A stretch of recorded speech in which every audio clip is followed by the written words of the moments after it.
Okay. Right. Good afternoon. It's the 28th of November and this is the Performance Scrutiny Committee for Placing Corporates. This Scrutiny Committee meeting is being conducted live in accordance with the requirements of the Local Government and Elections Wales Act 2021 and the Council's arrangements for multi-location meetings. I would remind members that this meeting is being live streamed to the public. Can I request that you all switch off your cameras and mute your microphones when you are not speaking to ensure there is no unnecessary background noise and to help with the audio and visual quality of broadcast. The Council's standing orders and code of conduct will apply at all times during this virtual meeting in the same way as ordinary meetings, and members should conduct themselves accordingly. Can I also remind members to ensure their chat function is switched on and to use that facility to indicate to me when they wish to speak on a particular item. Please do not speak until I invite you to do so. And remember to unmute your microphone and switch your camera on. As well as being broadcast live, a recorded version of this remote meeting will be uploaded onto the Council website for public viewing as soon as possible after the meeting. A Welsh translation of the proceedings can be provided upon request. The images and sound recording may also be used for training purposes within the Council.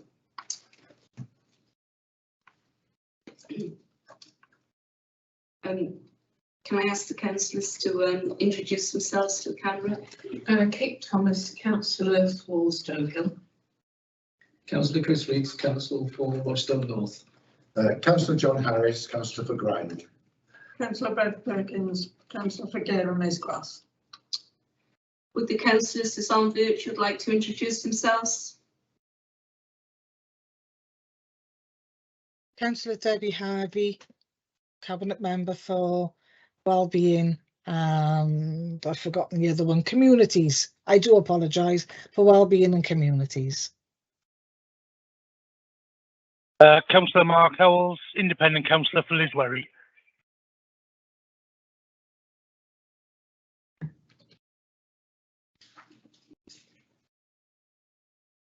Councillor Yvonne Forsey, Cabinet Member for Climate Change and Biodiversity.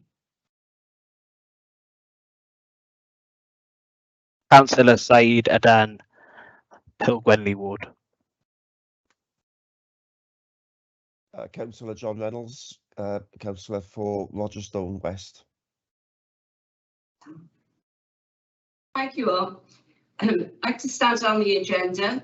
Any apologies? Sorry, Councillor Laura Lacey, sorry, I didn't know when to come in. Councillor Laura Lacey, Cabinet Member for Infrastructure and Assets.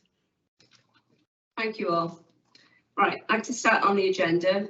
Is there any apologies? No apologies, Chair. No apologies given. Any declarations of interest? I take that as none. I'd like to come in on that, if that's okay, Councillor Cleverly Chair. It's just a query really. I know there's a DWP restart program. I actually work for DWP. It's not actually on the main agenda, but I've noticed this noted in the service plan program. So I'm just wondering, do I need to declare an interest there? It's a query as such. I don't think so, Casey, because there's no decision making, but I can note this and get back to you on that.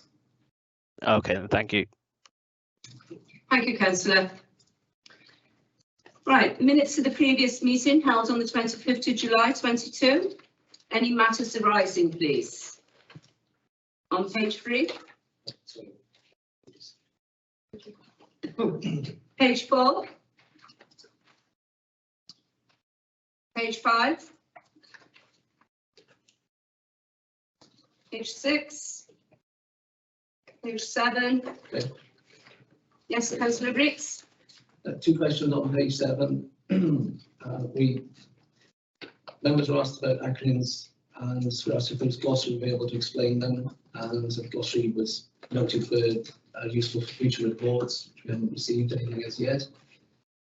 And secondly, on that same page, page 7, we discussed the environmental health team and the track and trace, and there was The track and trace system will be jointly managed with Caerphilly, which is going to be looked at for this autumn. It's just a question then whether anything has been done on that, or whether it has been amalgamated.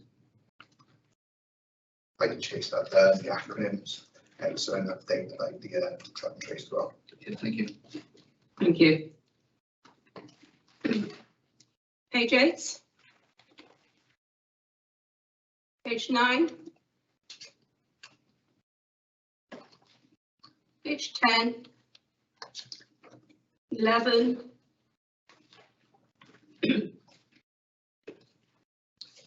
You pass them as a true record. Okay, thank you. Right, come next to the scrutiny report for regeneration and economic development. Would the officers like to take their seats?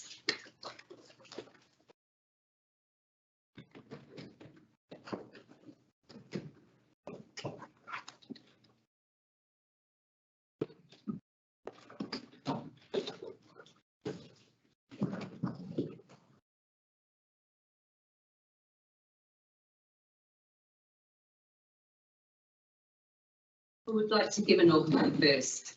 Chair, if I can just start, obviously, in absence of that today, so I'll just give a coverage of the 4 service plans we're going to hear today. The first one is regen economic development. But these are the 4 service plans that inform the old place area. So we've now got 4 new service areas, 4 new-ish heads of service, some newer than others. So this should be their first chance to set an agenda over the next 5 years. Obviously, this has been developed to align with the wellbeing objectives in the corporate plan, which I think was part of the last full council. So these service plans report up towards that. So I'll let the relevant heads of service and cabinet members give an introduction to their general area, and then we'll take questions and queries. But this is really a chance for scrutiny to interrogate feedback at draft stage before these plans are formally approved. Thank you, Paul. Can I say that we're going to hear all the service plans first, and we're going to take comments and recommendations after? Is that okay? Thank you. Okay, thank you, Chair. So Tracy Brooks, I'm the head of regeneration and investment housing. I've got Matt Beck with me today as the service manager for regeneration. So essentially, as Paul's explained, there's been a restructure, and the regeneration and economic development service now includes regeneration and our cultural activities, our working skills work, and also the planning and building control function. So you probably remember seeing me when we were part of the RAH directive, when we had housing and all those other things. So we're just here to talk to you today about those regeneration and the planning focused activities. So as you can see, the service plan is split into different sections, the first being our transformational plan service area projects, and that gives you an update of where we are with some of our existing projects, including things like the Transporter Bridge, Market Arcade, our placemaking programme, and the Newport replacement local development plan. We also make reference to some of our working skills programmes, including the Restart programme, and also forthcoming projects, including the new leisure project, National Technology Institute, and also hopefully, fingers crossed, if we get the announcement on shared prosperity funding when that regional plan is approved. Moving on to the main body of this draft service plan, we've got 4 objectives in the service plan. The first one primarily focusing on regeneration. This is where we're talking about how we're going to encourage inward investment into the city, particularly through the city centre. We're also talking about how we can leverage in big pots of funding. So you're all aware that we've got significant funding from H&F for the Transporter Bridge project, for example, and also significant contributions from Welsh Government for the leisure project. So it's about how we keep that momentum and keep looking at what opportunities and what projects we can work on. We've got an existing city centre master plan. It's a few years old now, so we'll be looking to commit to developing a new placemaking plan, is the new buzzword of those 4 master plans, and we'll be looking to take that forward and look at how we can build in our existing projects, so the success we've had with projects such as the Chartist hotel, the Nuclear Hotel in the city centre, and what other projects we can build in, just to create this city centre, which is vibrant and fit for purpose, and and welcoming for residents, learners, and visitors. Everybody wants to come and use it. There's something for everybody there. There's also a commitment to explore the opportunity for Freeport status. So on Thursday we submit an expression of interest for that. It will be a long process, but certainly, as an authority, we've thrown our hat in the ring with some other partner authorities. And also we've made a commitment there to develop the local investment plan, which is the plan that sits within the Shared Prosperity Fund. And so we've developed a regional investment plan with regional partners, but the next phase around consultation at the moment is to do this local delivery plan to understand what it is our residents and our stakeholders would like us to see and prioritise with that funding. I say fingers crossed that we get confirmation of that. That's forthcoming. So once we've developed that, we've done the stakeholder engagement, we'll be then working on those individual projects and that report to Cabinet for approval. So our second objective, it mainly looks at our visitor and cultural offer. So we've got lots of things to be proud of in Newport, including the world famous transporter bridge, the medieval ship, fantastic museum and art gallery in the city centre. But what we've recognised is that we do need to do a piece of work on a cultural strategy to understand what it is that makes Newport such a rich and diverse and proud city. We do a lot more marketing, a lot more shouting about what it is that we need to be promoting and being proud about. So the cultural strategy was sit at the heart of that and almost give us the blueprint for how we're going to develop and promote and celebrate our culture and our heritage in Newport. And there's various commitments in there. We're fully aware that we do need to find a home for the ship, but at the moment, obviously, we're working on getting the ship remains freeze-dried and preserved, and then we'll be working with our partners, with Friends of the Newport ship, to understand what other options for the long-term storage and display of that item there. Corporate events, we all enjoy the corporate events. So we went to the Countdown to Christmas event, we were part of that, including like the bid and Friars Walk, and lots of things coming on the horizon. Another Newport Wales Marathon next year, plans for continue the momentum from the food festival and also the National Armed Forces Day. So lots of things going on from a corporate perspective. We're also looking at how we can work with our partners in Newport Live as well to continue developing and delivering elite sport and events and hosting sort of regional events as well. So the third objective is focus on working skills. So we've suggested that in the sort of reference number 1 is that we work towards becoming a living wage city. It's very important that we tackle issues of low pay within Newport, and there are ways that we can set about doing that by setting up an action group, with our partners and our stakeholders, and developing an action plan on how we can actually get Newport to be a recognised living wage city. So that's the suggestion number 1 under objective 3. I think the rest of that objective then goes into some of the general skills and employment support that we deliver, including, as mentioned before, the DWP Restart programme. We've also got the Young Persons Guarantee, and we also continue the work that we do through the Youth Academy. And what's been particularly successful recently is the job fairs. So we had one recently in the Newport market, and it was very well attended and very well received. And we got a number of job placements as a result of being able to sort of match employers up with people looking for employment, and they were able to hold interviews on the day that people, so there were a number of positive outcomes with that. So that's just that objective is just carrying on the spirit of us trying to do more and engage more and get more people into employment and getting them the right skills that they need to get themselves back into employment. And then finally, the last objective is very much the planning focused one. So it talks about how we're going to deliver and provide our planning services. At the very core of all of that is the local development plan, and we need to be working, and we are working on a replacement local development plan. Sitting alongside that, there is also a requirement for us under the Corporate Joint Committee and the capital regions to work on a strategic development plan. So there'll be a different tiered layer of the development plan status.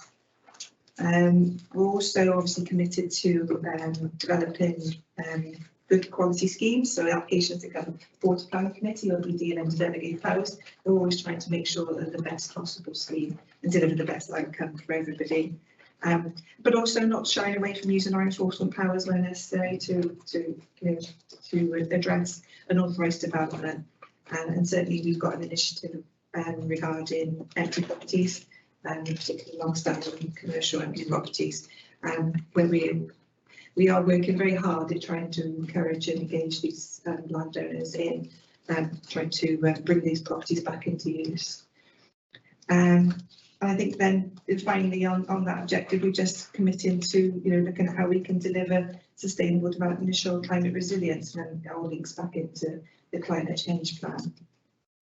And then lastly, we've got a list of performance measures, some of which are new, so there is no baseline for us to set the target. But certainly we're saying that these are the important things and reflective of what we need to do in regeneration and economic development to demonstrate the impact and the positive effect that we're having on the work that we do. Thank you for that. And that's the question. Should I ask questions? Yes. Councillor Hells, would you like to come in?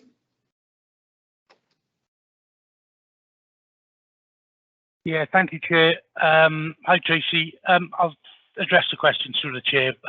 Would you rather me ask them all in once or go one at a time and let you answer? Yes, please, all at once. All at once, no problem. So one's just a clarification. I'm not sure what the IAC building is, so I'd be grateful if you could tell me what that is. Second question is, are all of these projects, which are admirable if we can get them all over the line, but are they all still deliverable with, increasing build material costs, energy, wages? Should there be an action within the plan to review each project before sort of giving strategic support? I've got a second question then, a third question, just in terms of can we or are we able to take advantage of sort of additional Football Association for Wales monies into grassroots football following the World Cup, which sort of ties into the objective on page 30. And that's it. Is that all, Councillor Ells? Yes. Would you like to? That's all, thanks, Cam. Yeah. So the IAC building, apologies, we should have explained that, is the former Salton office building on Mill Street. Right. So Right, yes. directly behind the train station with the orange porter cabin bids that are on there. So that's that building, Councillor Howells. In terms of whether all projects are deliverable, I think we go through fairly rigorous and detailed evaluation in terms of our project management. We're fully aware of commitments in terms of capital expenditure and the budgets that we need to work in, and we're constantly monitoring and working within those. I think we do get significant external funding to help us deliver those, and obviously there is a monitoring framework that sits behind that as well. But I think as part of the works that we're doing, so example being the transport bridge and also the leisure project, we are looking at how we can embed climate change and net zero options into those. So we're constantly looking and seeing how we can refine and make sure that we're meeting all our commitments and our targets as part of that project management. And then the final question was about FAW money, and certainly we work really closely with our Newport Life colleagues to leverage as much money out of our funders and grant pots that we can. We don't want to miss any opportunities, so absolutely, Councillor. Thank you, Tracy. Thank you. Councillor Thomas, would you like to come in? Yeah, a couple of things. Just a comment really. Really welcome the consideration of the cultural strategy. We've got a city which is just so rich in so many things which other people wouldn't have the blessing of finding all in one place. And we have to make sure that we can take advantage of those as blessings and not as curses. But so I'm really looking forward to that. This morning I was at a meeting of the 50+ Forum, which for various practical reasons to do with COVID has only just started. a few months ago, started meeting again, still in the planning stages. Now, I asked a question there about the over 50 or the older people information day, which was developed and delivered in their name over a considerable number of years. Now, this is the largest event of its kind in Wales. I believe there was something in the region of 150 plus stalls there at the last one, which was obviously 2019 it would have been. The challenge now is, because of we won't have the leisure centre to hold this event in, you know, we spent some time trying to consider where we could put it. You know, I mean, it's been seen as an example of best practice. You know, it's something which we've been leading, and other counties have actually initiated because of what we've done here and the success that we've had. So, you know, we'd really like to be working. That group would like to be working with the council on thinking about where we can hold it and how we can hold it, preferably in a venue that's all in one place. But I do realise the challenges of that at the moment, because we just have seen this contraction of our sort of more workable spaces, you know, recently, and it'll be some time before the new leisure centre is around. So, you know, look forward to perhaps being able to work with you on that. I was wondering, on objective 3, the living wage. Have we got examples of best practice of other places been doing this, where they've managed to achieve this, or get somewhere within a certain percentage of achieving it? Sorry, is that the end of your question? We're going to wait to the end. Oh, right, okay. Sorry, that was one of them. And just for reference, how many employers were actually engaged with the job fair?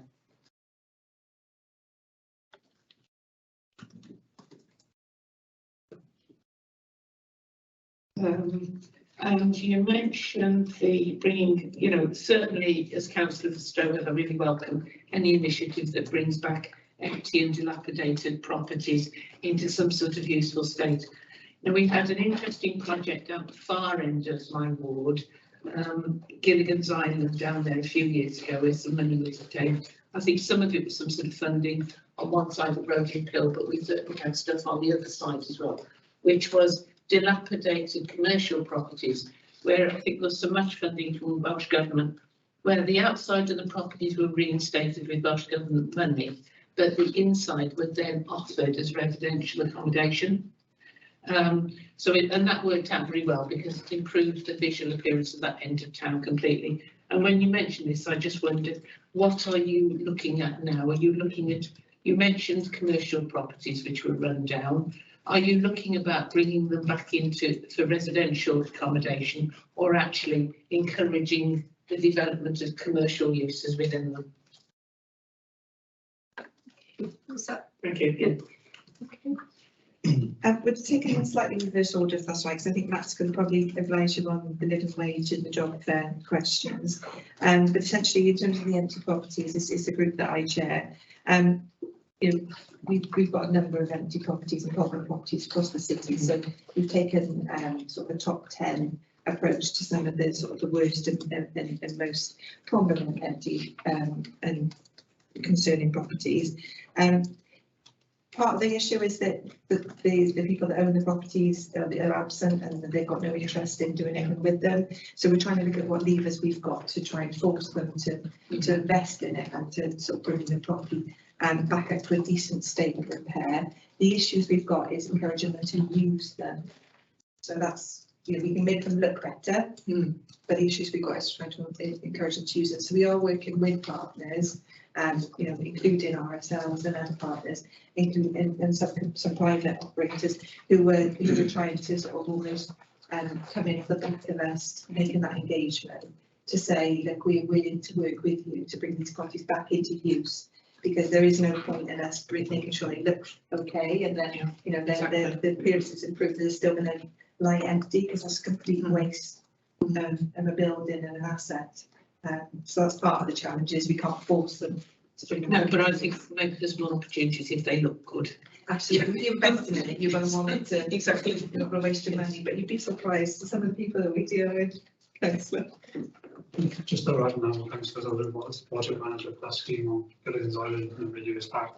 Yeah, as Tracy says, there have been some of the properties they might look amazing, but they have still been vacant since the commission elements into the project are completed. Largely because there are reticence of the owners.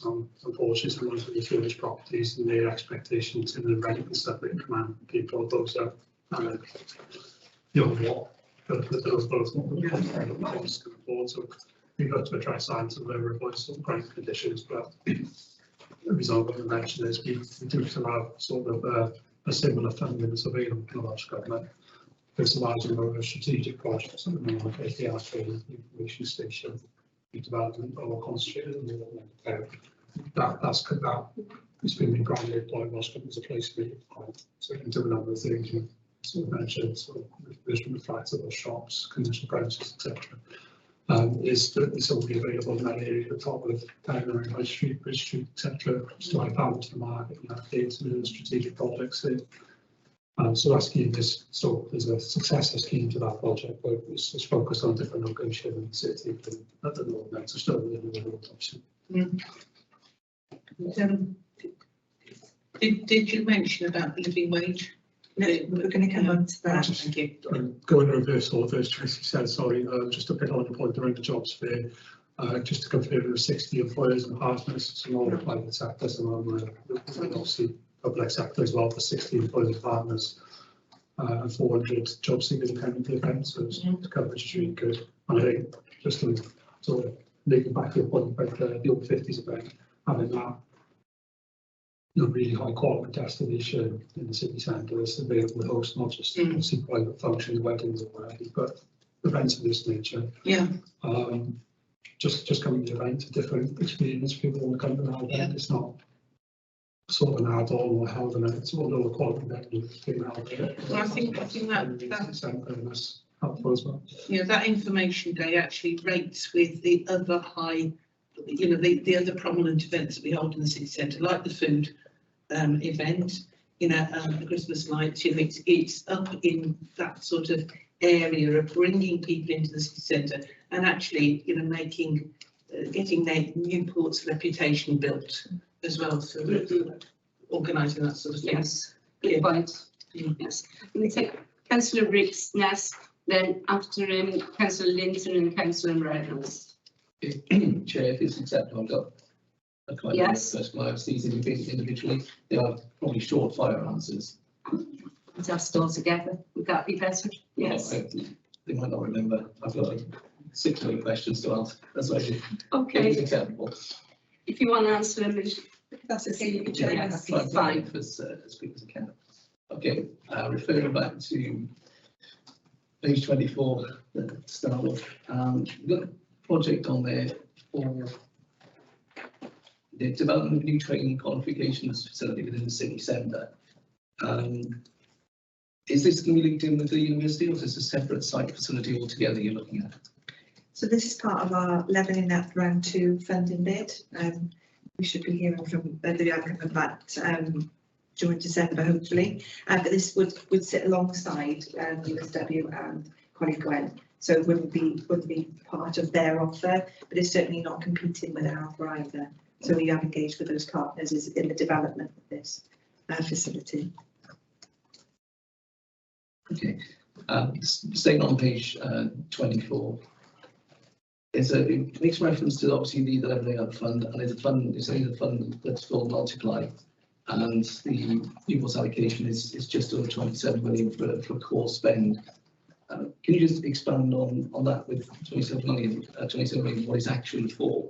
So 27 million is they call the core spend is for those. It's listed above in terms of priority areas for communities in place, supporting local businesses and people and skills. So we've got 27 million over 3 years was our initial allocation. Until the regional investment plan's approved, we don't know what's been approved and what the final allocation will be. And then there's the 5.6 million pound for Multiply, which is an adult skills, particularly focused on maths skills and attainment, and that's over the 3 year period as well. Oh, so I was reading that the 27 was for the Multiply itself. Apologies. Okay. Page 26, down to that.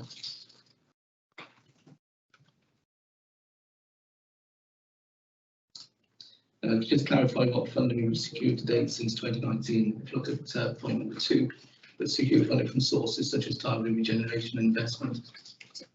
Which funds from. Okay, since 2019 at a very high level, we've secured 7 million for the peaceful resident development centre. We've had over 4 million for the information station and refurbishment of the Central Museum Library building. Yep, 12 million for the transport, bridge bus accommodation, Welsh Government, Visit Wales funding and Heritage Fund. So prior to 2019, we had 2.4 million from the Heritage Lottery Fund and Welsh Government for the Supermarket Arcade. We had an application of £1 million for placemaking, place enhancement grant that referred to by Councillor Thomas in the last question. We've also had additional funding for things like recyclable loans that have been allocated over that period as well. It's not new money, we recycle it as existing loans we pay. Part of that we offer them to the projects to help with the challenges in delivery. Yeah, thanks. Those are headlines of small levels of funding. Is that your last question? Councillor Ritz? 2 more, if that's okay. Oh, sorry, 2 more, sorry. Yeah.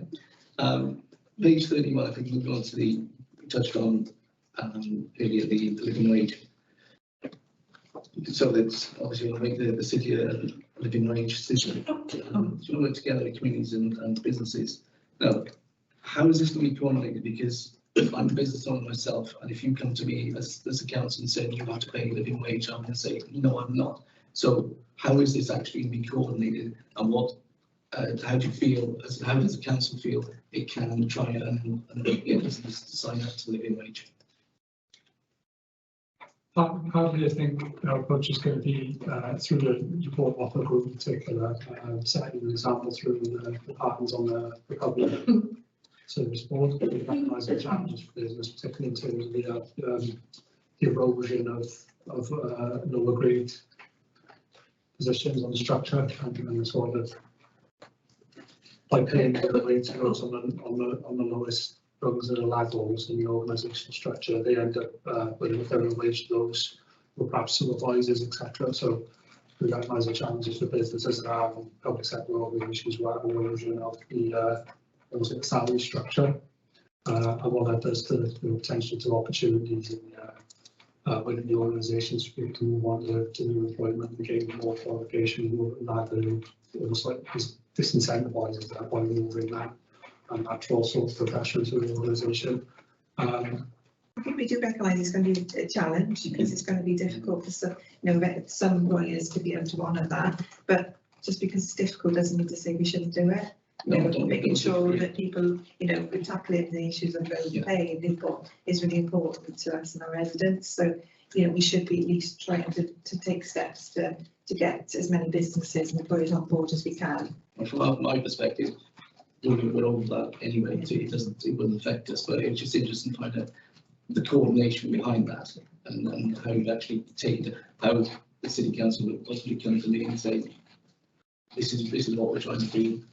Can we get you on board with it? How would you sell it into me as a business? That would be a challenge, I can imagine. I think it's about that partnership working with our businesses and having people such as yourself maybe being ambassadors to those other businesses who aren't paying the living wage to evidence what the benefits are and why we should be doing this, why it's the right thing to do. We can't do lots of things as a council on our own. We do rely on sort of partnership working. So, and this is one of those where we will be looking for partnership working with businesses to convey that message and to gather support and momentum behind that initiative, because I think we will probably all agree it is the right thing to do.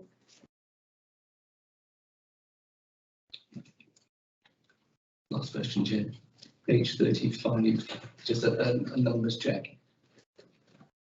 2 things really. If you look at Point 3, number of businesses supported through provision of advice and guidance on page 35, performance measures. Yeah, a bit of a disparity there with some figures. The target seems to be exceeded by about 10 times. Is that correct? Yes.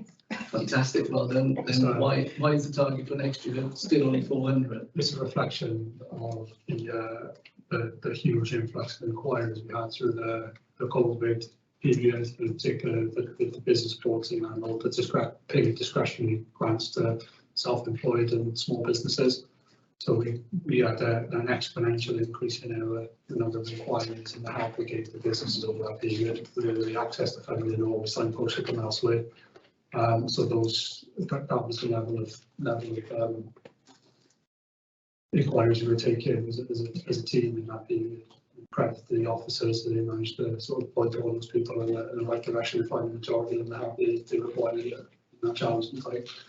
Significantly skewed because of the fact that they were engaging with us because they wanted access to Welsh Government funding.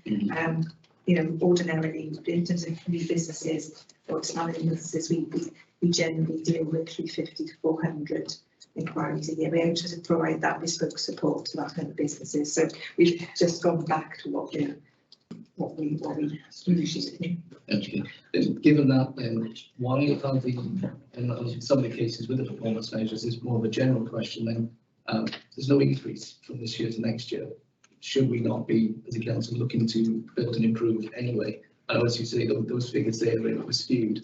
But if you take the next one down, the number of people supported to employment at work in the team, still got 350 target this year, 350 target next year. Why is there no looking to increase and improve on those targets?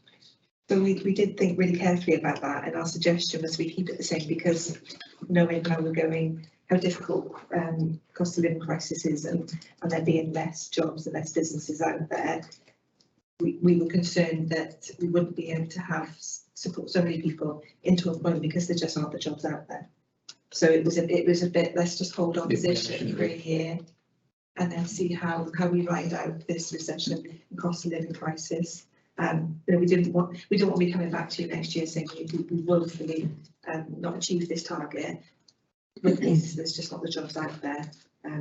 You know, we'd be looking then to provide people with more training and more skills upgrading. But that's the reason why we held it, because we just want to see how this year pans out, because it's going to be a very difficult and challenging year. Councillor Thomas would like to come in on this question. It's just because we did discuss this before you came in and joined us, and we anticipated that might be the reason for that.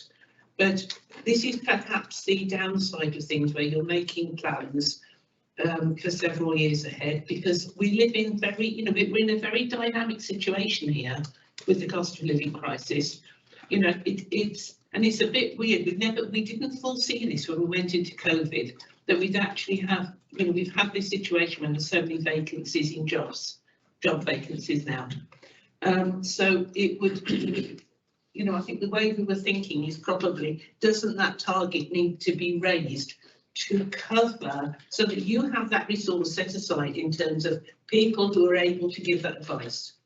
I wouldn't like to think there was just one man or lady and his dog, sitting there, when you actually need at least 20 people and their dog sitting there to provide this sort of advice. You see the point we're making. We're worried that this will not cover what we are going into now, which at this stage, just as the full implications of COVID couldn't be foreseen early on, we don't know exactly what it's going to look like.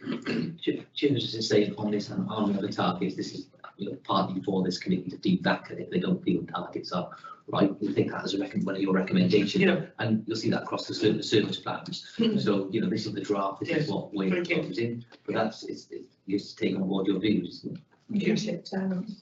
Any more questions, Councillor Riggs? No, only just to say, I attended the switching on of the Christmas lights. It was a really good event. It was well done. It was well presented. Fireworks were brilliant. Organised those, so I think just to pass on the congratulations to you. It was a really good event, well organised. Okay, thank you, Councillor Riggs. Councillor Linton, would you like to come in? Yes, thank you, Chair. Hello, everybody.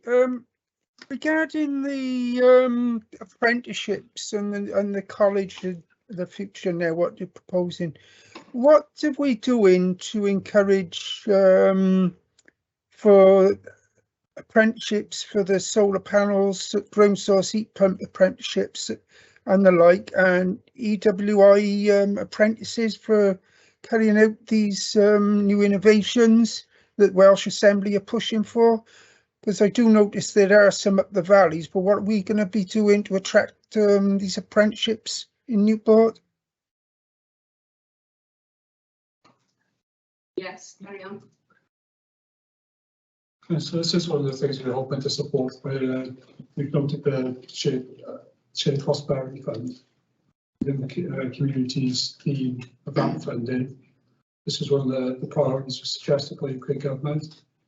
So you're right, there is a gap in the report because prior to the advent of the shared prosperity fund, has been able to sort of take advantage of EU funded to put in place dedicated programmes against these emerging industries. We're hopeful to be able to play catch up with the shared prosperity fund pending the acceptance of a final investment plan and the results of the consultation that's currently underway.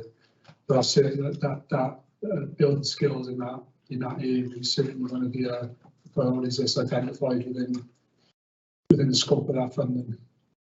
I think also to add to that, Chair, we're also part of regional partnerships, including the Regional Skills Partnership, where we've identified that there is this significant gap with green skills, and there's a number of apprenticeships that are required, also a number of upskillings required. For example, all those people that work in car mechanics who need to now be able to work on electric cars because the technology is very different.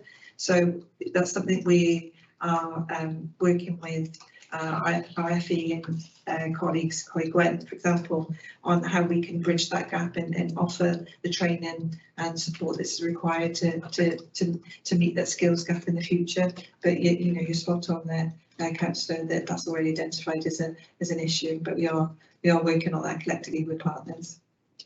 Yeah, I understand, because it's not just the apprenticeship, it's the actual lecturers you need as well. And what with the difficulties that's going on, are we going to get the lecturers? We could get the apprenticeship, not the lecturers that go with it.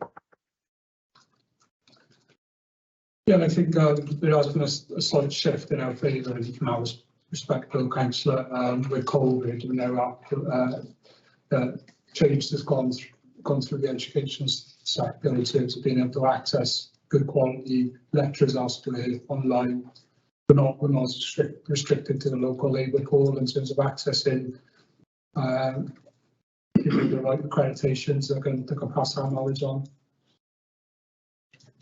So whilst that was the challenge, there is that opportunity now in terms of reaching much wider to access teachers and lecturers. Okay, thank you for that. And Councillor Reynolds, have you got any further questions for us, or are you okay? Thank you, Chair. Good afternoon, everyone. Yeah, like I just said in the chat, my question's been pretty well covered anyway in the response to Councillor Thomas, so thanks for that. I think the only thing I would want to add is just to 100% endorse Tracy's comments earlier about the living wage. My question was about that, and I would, in the current climate, I mean, it would be a laudable aim at any time. But the way things are at the moment, I mean, it may be difficult, there may be some opposition, but it is 100% the right thing to do. And I'm just 100% behind that initiative. Thanks, Chair. Thank you, Councillor. Any more councillors would like to comment on recommendations? No. I'd like to thank you all for attending. Thank you very much for your reports.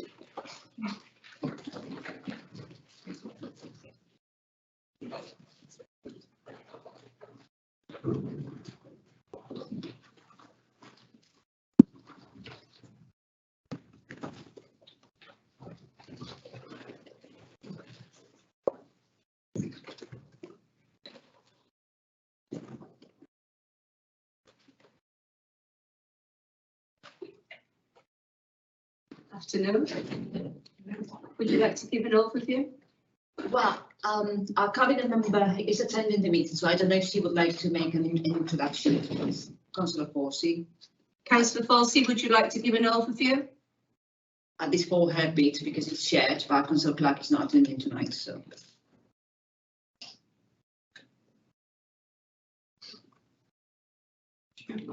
So mute on that, I think. Dropped off. Maybe.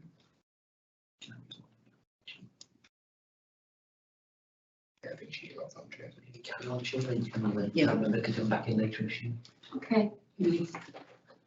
I can, you know, use it, yeah, if she wanted to be Councillor later. Forsey, if you would like to join us later, if you're having problems, thank you.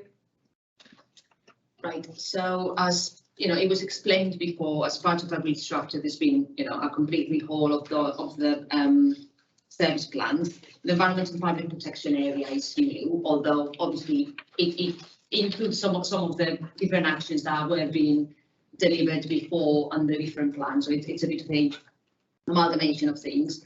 It covers all the environmental and leisure activities with, you know, all our greener spaces, heavy focus on climate change and delivery of the climate change plan and all the waste activities, but also all the public protection area with all the environmental health, licensing and trading standards activity. So the plan will reflect that, and it will cover all those different areas separately quite clearly, I think. So following the structure of the plan, the first bit in terms of project delivery, we just highlighted two big projects that we think it's important that get featured here and updates are provided. One is cemetery feasibility, just, you know, our previous work that needs to be undertaken to just do an assessment of the current situation and make proposal to move forward.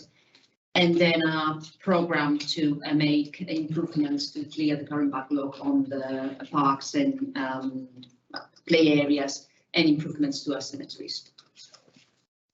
There's a couple of actions on the staff improvements to improve our performance and training needs. But if we move into the main section, you will see that there are 5 main objectives that broadly align with the different big areas that conform the environment and public protection. Objective 1 is about a green and blue infrastructure and environmental resilience, really. So it has to do about improvement of biodiversity and all the green connectivity across the city, and it has heavy ties with delivery of the climate change plan and overall improvement of our environment. It includes a number of areas.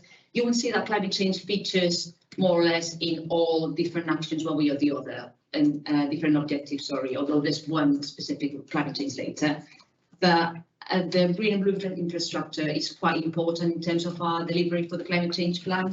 So there's one action that tries to summarize different elements that are quite detailed in our climate change plan in terms of improving ecosystems and tree coverage and managing our own land. So that gets reflected there.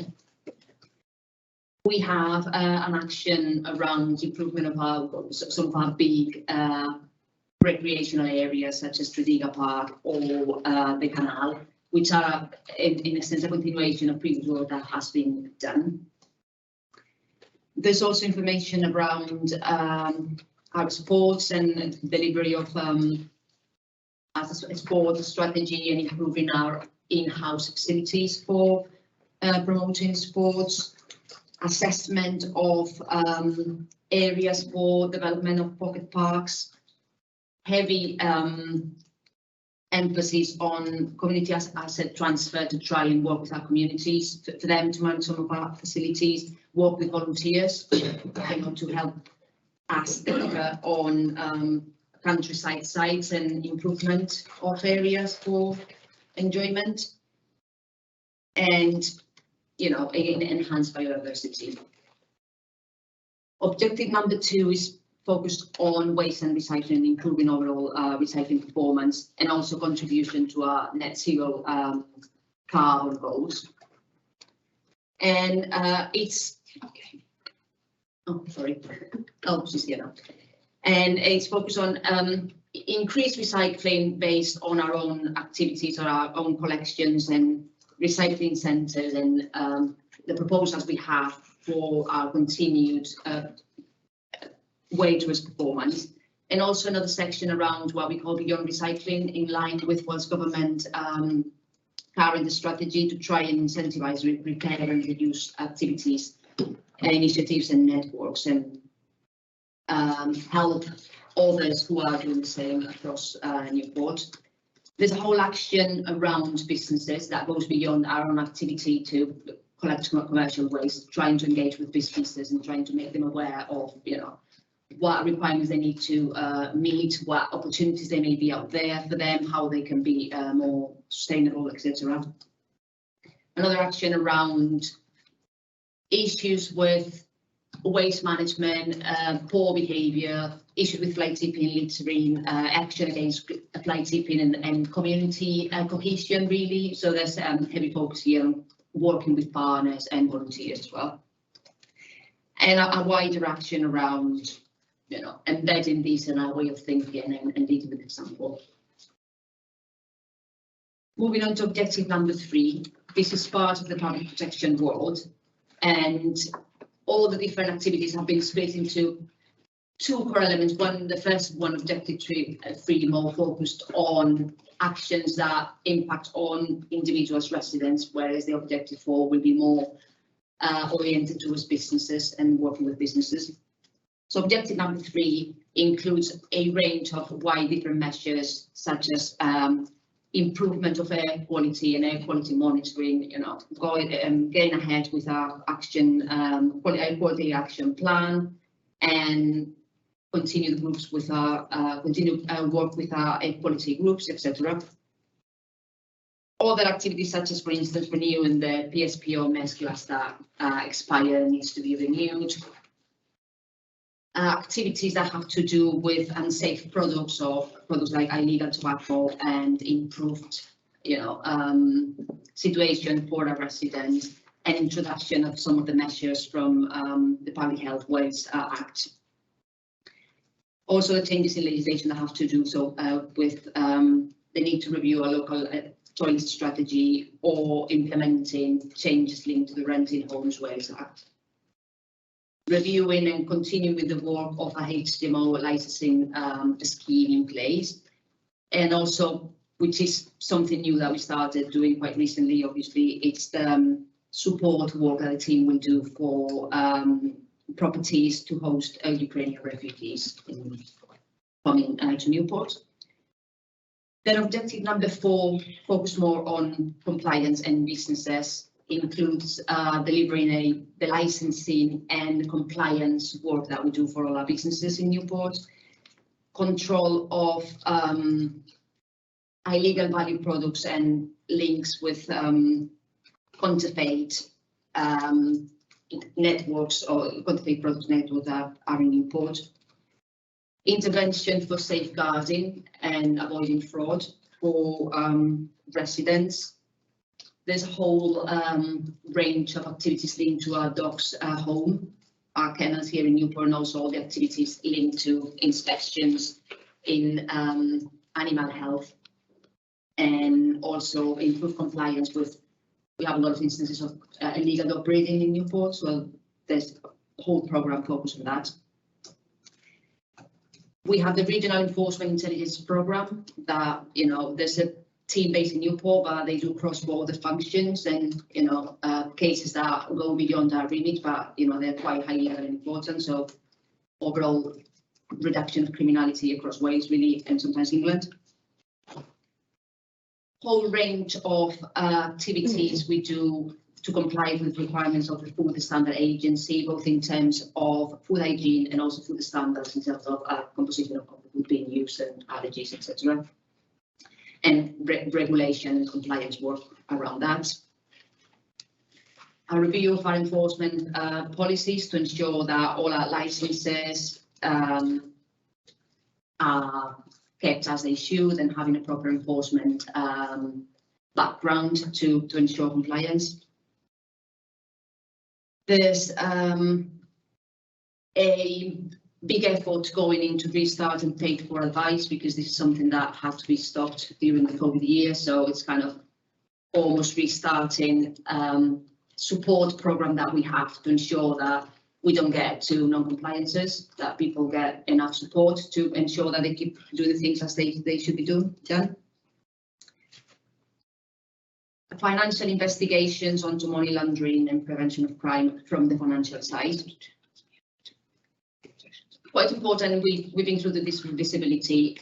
The public protection teams were heavily impacted during the COVID pandemic because, you know, they were at the front of the public health response from a council perspective. So they had to stop a number of activities, and they are on recovery phase at the moment. So, you know, we want to ensure that that's given proper consideration, and there's sort of feedback about how they're doing with going back to, you know, where they should be and clearing some of the backlog that they had over this time. And finally, but not quite important, actually, just to highlight one of the quite successful activities that the trading standards teams are leading on, and about getting landlords into compliance on energy ratings, because that's quite visible right now, you know, with all the issues with the energy prices. And our final objective is linked to the climate change plan. We've done our best to summarise here the main actions that are, I'm going to say, owned by us in terms of delivery of a climate change plan. That's obviously council-wide, and it involves input from all different departments in the council, and they will have different actions. And you will see that different service plans include their own actions on what they need to do. But obviously we have a coordinating function, and there's a number of things that are led by our teams. So there's some information here about what they need to do. Obviously the climate change plan gets reported separately, and there's a huge number of actions included there. So we didn't want to replicate in that level of detail, you know, information that's been reported as planned as part of the climate change update. But we've included a summary of the main actions that we think we should be reporting on as part of the service plan for visibility. And it has to do with our buildings and ensuring that we have a policy on, you know, ensuring our new buildings are net zero, we don't use gas boilers, etc. Work on transport and decarbonising our fleet and ensuring that there's a proper network of chargers in place. Work with procurement to ensure that this gets embedded and implemented across the different processes that need to be followed for all the councils. So we're providing their supporting role to our procurement department. There's also a heavy involvement from the team in identifying funding opportunities that all departments may be able to use to deliver their own actions. And then there's 3 actions linked to the local area energy plan, which is wider than just Newport, but we're trying to support and help develop across Newport. So there's one around domestic, and the main short-term action is going to be the eco or flexible funding, which we're going to launch very soon to help with improved energy measures in domestic houses. Some work being done with engagement with industry, so they can improve the use they have, they make of the energy, and a final one around transport and improving the charging network. Then we have a number of performance measures. A number of them were existing measures that we think they are still relevant and we need to keep, and they've been, you know, compiled from the previous plans. Some of them are statutory and, you know, the targets are set. We've made an effort to try and improve our targets and do better compared to last year, where we think it's feasible. However, you will notice essentially that the ones that come from the public protection world, we have an increase, and just because of that, this being a recovery year and not wanting to put additional pressure on some services that are on recovery because they're trying to clear the backlog. So we thought it was fair that there was not an extra push by trying to increase their performance targets on top of everything else. So they've been kept. You'll see there's 3 new objectives, indicators that have been added this year to try and reflect some of our new priorities on carbon emissions and green infrastructure to add to the things we had before, and some new targets around trading standards and giving visibility to the great work that the team do in terms of, you know, avoiding illegal business. And finally, there's just some information on the main risks that we have for the area and how they will be improved, moving over time. Thank you, Sylvia. Before I ask the councillors for their comments and recommendations, Councillor Halsey, would you like to come in and say something? Thank you very much, Chair. I think my internet must have crashed at the vital moment there, which is a little bit frustrating. There's just 2 or 3 things I'd like to draw people's attention to. One is the development of pocket parks and rain gardens, which will make our city centre greener and more pleasant. I'm sure Sylvia's done all these very thoroughly, but I'm afraid I missed about half of it. Also, our need to increase recycling rates and work towards zero waste and a circular economy. I think it's worth just taking a moment to think about zero waste. We are recycling, but we're not putting anything in our rubbish, and how we can move towards that. If we recycle properly at the moment, then there's very little left to go in the residual bin. But you know, to produce nothing at all, that's quite challenging, and it's going to take us time to work towards it. But I think it's important that people start to think about those things. And another thing I'd just like to draw people's attention to, well, apart from our commitment on the climate change plan to and our journey to net zero carbon by 2030, it's also the actions for the air quality and air quality groups and the Clean Air Day. So I'd like to draw your attention to those as well, and thank you. Thank you, Councillor Halsey. Councillor Linton, would you like to come in and ask your question or recommendations? Yes, sorry, Chair. Yeah, just a question regarding the new Rent in Wales Act coming in January. With regard to HHSRS, have we got officers now capable, and have they carried out this these qualification? Well, it's not really a qualification, but training for it, because we got these ambulance chasing solicitors that may be on board soon.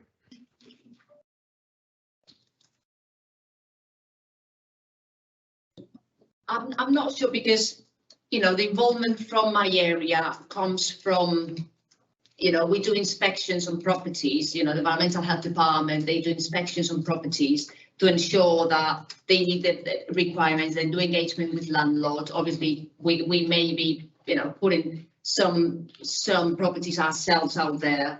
So we work together with a housing department, but we don't lead on the housing side of it. It's just, for us, it's a matter, because there's going to be a significant change, and my colleague Dave probably will be able to explain a bit more detail later when he goes into the service plan. But there's a significant change to the legislation and the framework for rented property. There's I think, simplifies the requirements and obligations for both tenants and landlords. There's changes to the contracts, and it may need to change the way we engage and we treat our properties, or the engagement we do with our landlords. So from that inspection side of environmental health, we'd be involved with it, but I don't think we'd be that heavily involved with other sides of the Act, if that answered your question. No, what is regard to us as enforcing, or as a local authority, when a complaint comes through, that we may have to action it and make sure that the property is brought up to a relevant standard before, or take action to go to court or the like, and we got somebody that can stand up in court.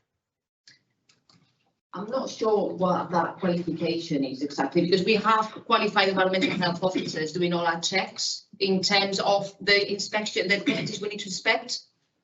I think in terms of the detail of that specific, that we can come putting back to you a written response on the qualifications of the individual environmental health officers. It's quite a technical question, but also you may want to raise the same issue with David when it comes to his service plan, because obviously housing will be leading on that. We'll have a greater knowledge on the details there.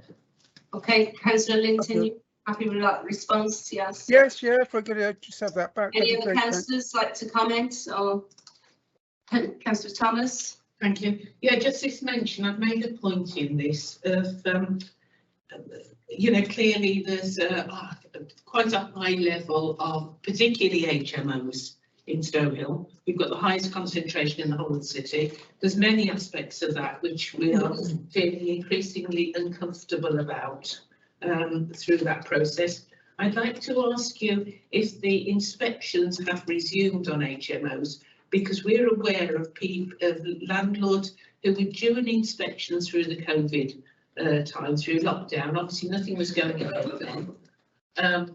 And quite honestly, there's a whole catalogue of complaints about individual landlords, and they just carried on getting away with it.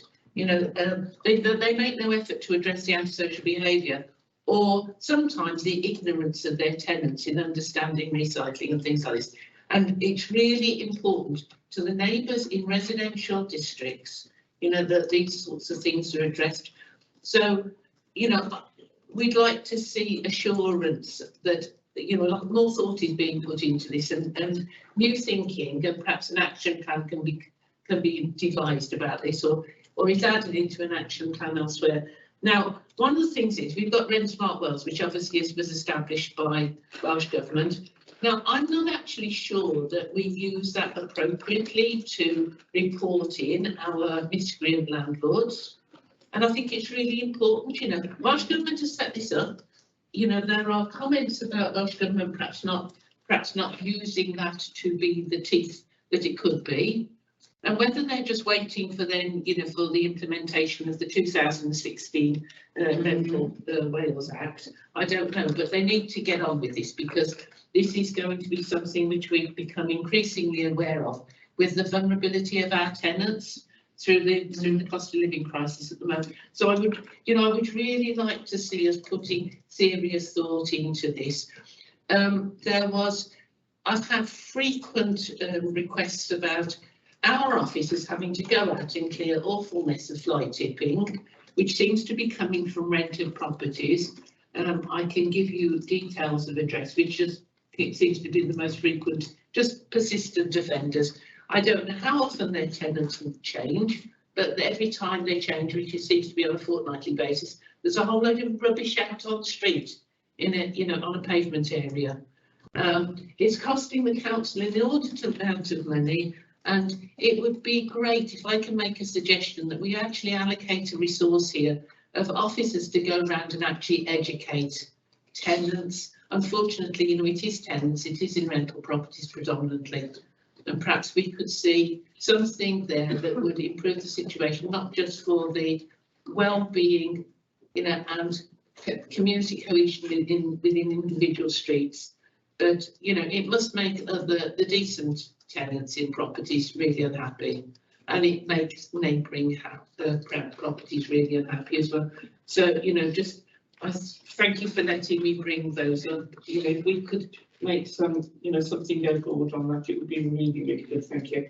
So, if I can just say, obviously, Sylvia will respond on the substantive points in terms of waste and environmental health enforcement. But like for Sylvia, it's an issue you mentioned that are quite cross-cutting. So yes. Tracy's just left. I just understood as well. Yeah, the environmental health have been brilliant. You know, individuals who have just, you know, I had one which was an awful case where somebody was actually considering suicide over gross dilapidation in the property that we're in. It was just awful. You know, obviously this was with the stuff. It was in the COVID and the lockdown, and they just couldn't cope with any of this.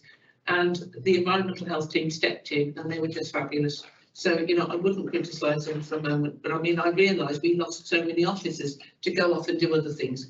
But that was an absolutely poor function, which I believe they should have found officers from other areas to go and do that. I think we should have kept our environmental health team, you know, complete and in place. I think I'll come back to that bit first of all, but in terms of cross-cutting, so I think yes, Tracy slept and also David's in housing, and you know, we'll take an action away from that because it may not necessarily be something straight for Sylvia's service plan, but to be joined up those heads of service so we can work out how we can best address them. We recognise those issues, and I think you highlight, you know, the need to address that in a more joined up way, and we will do that. In terms of environmental health officers, yeah, okay.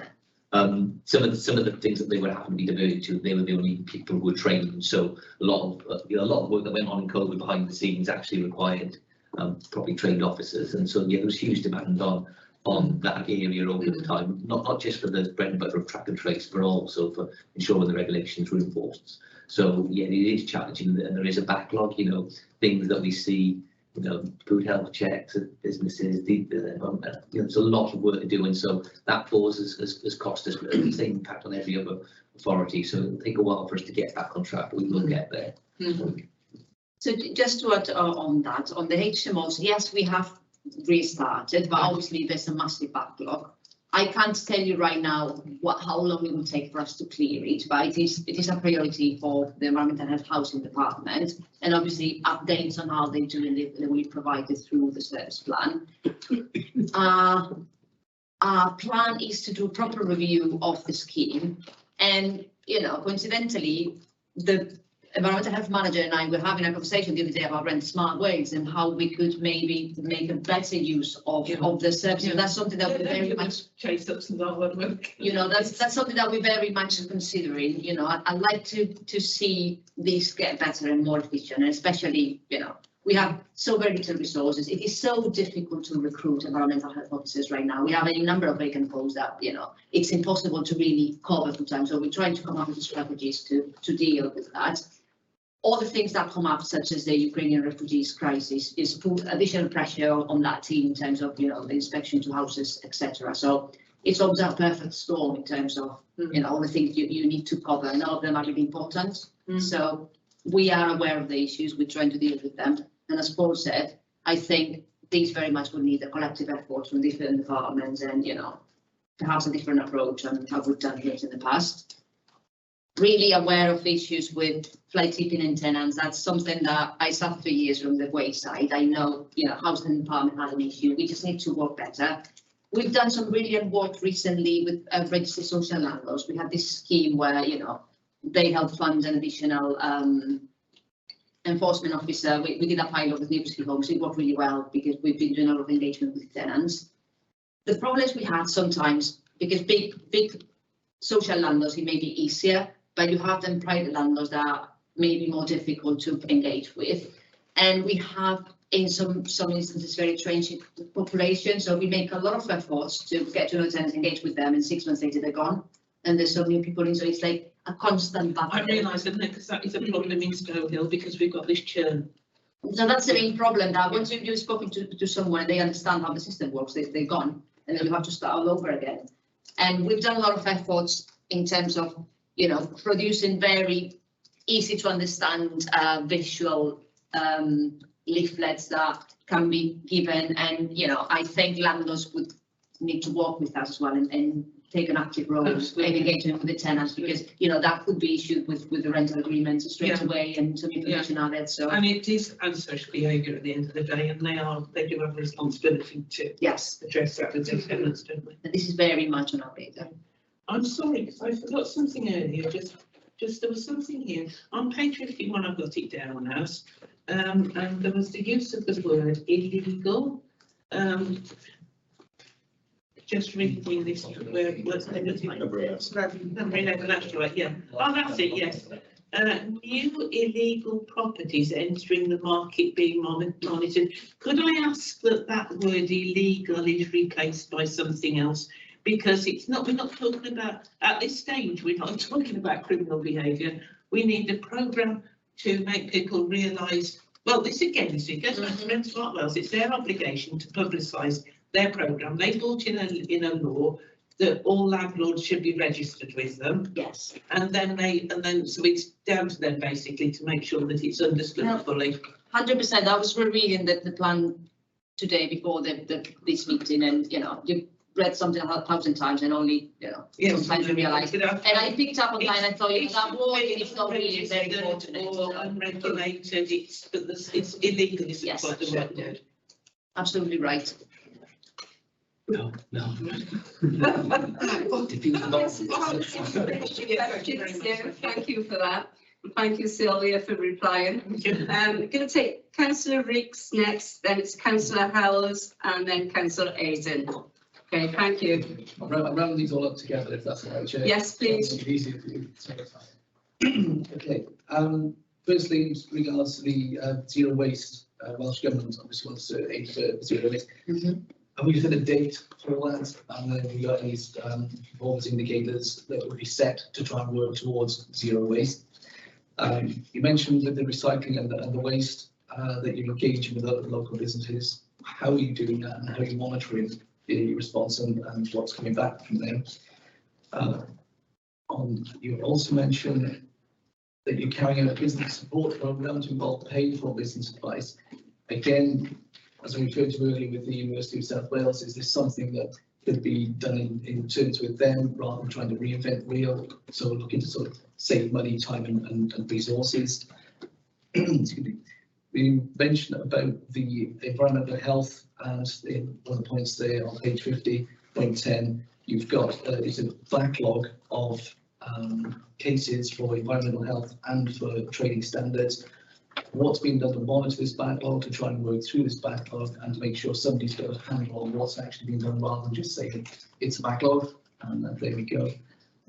Finally, don't seem to have talked a lot about electric vehicle charging, but one of the point 7 on page 53, you refer to 100 plus electric vehicle points installed for residents.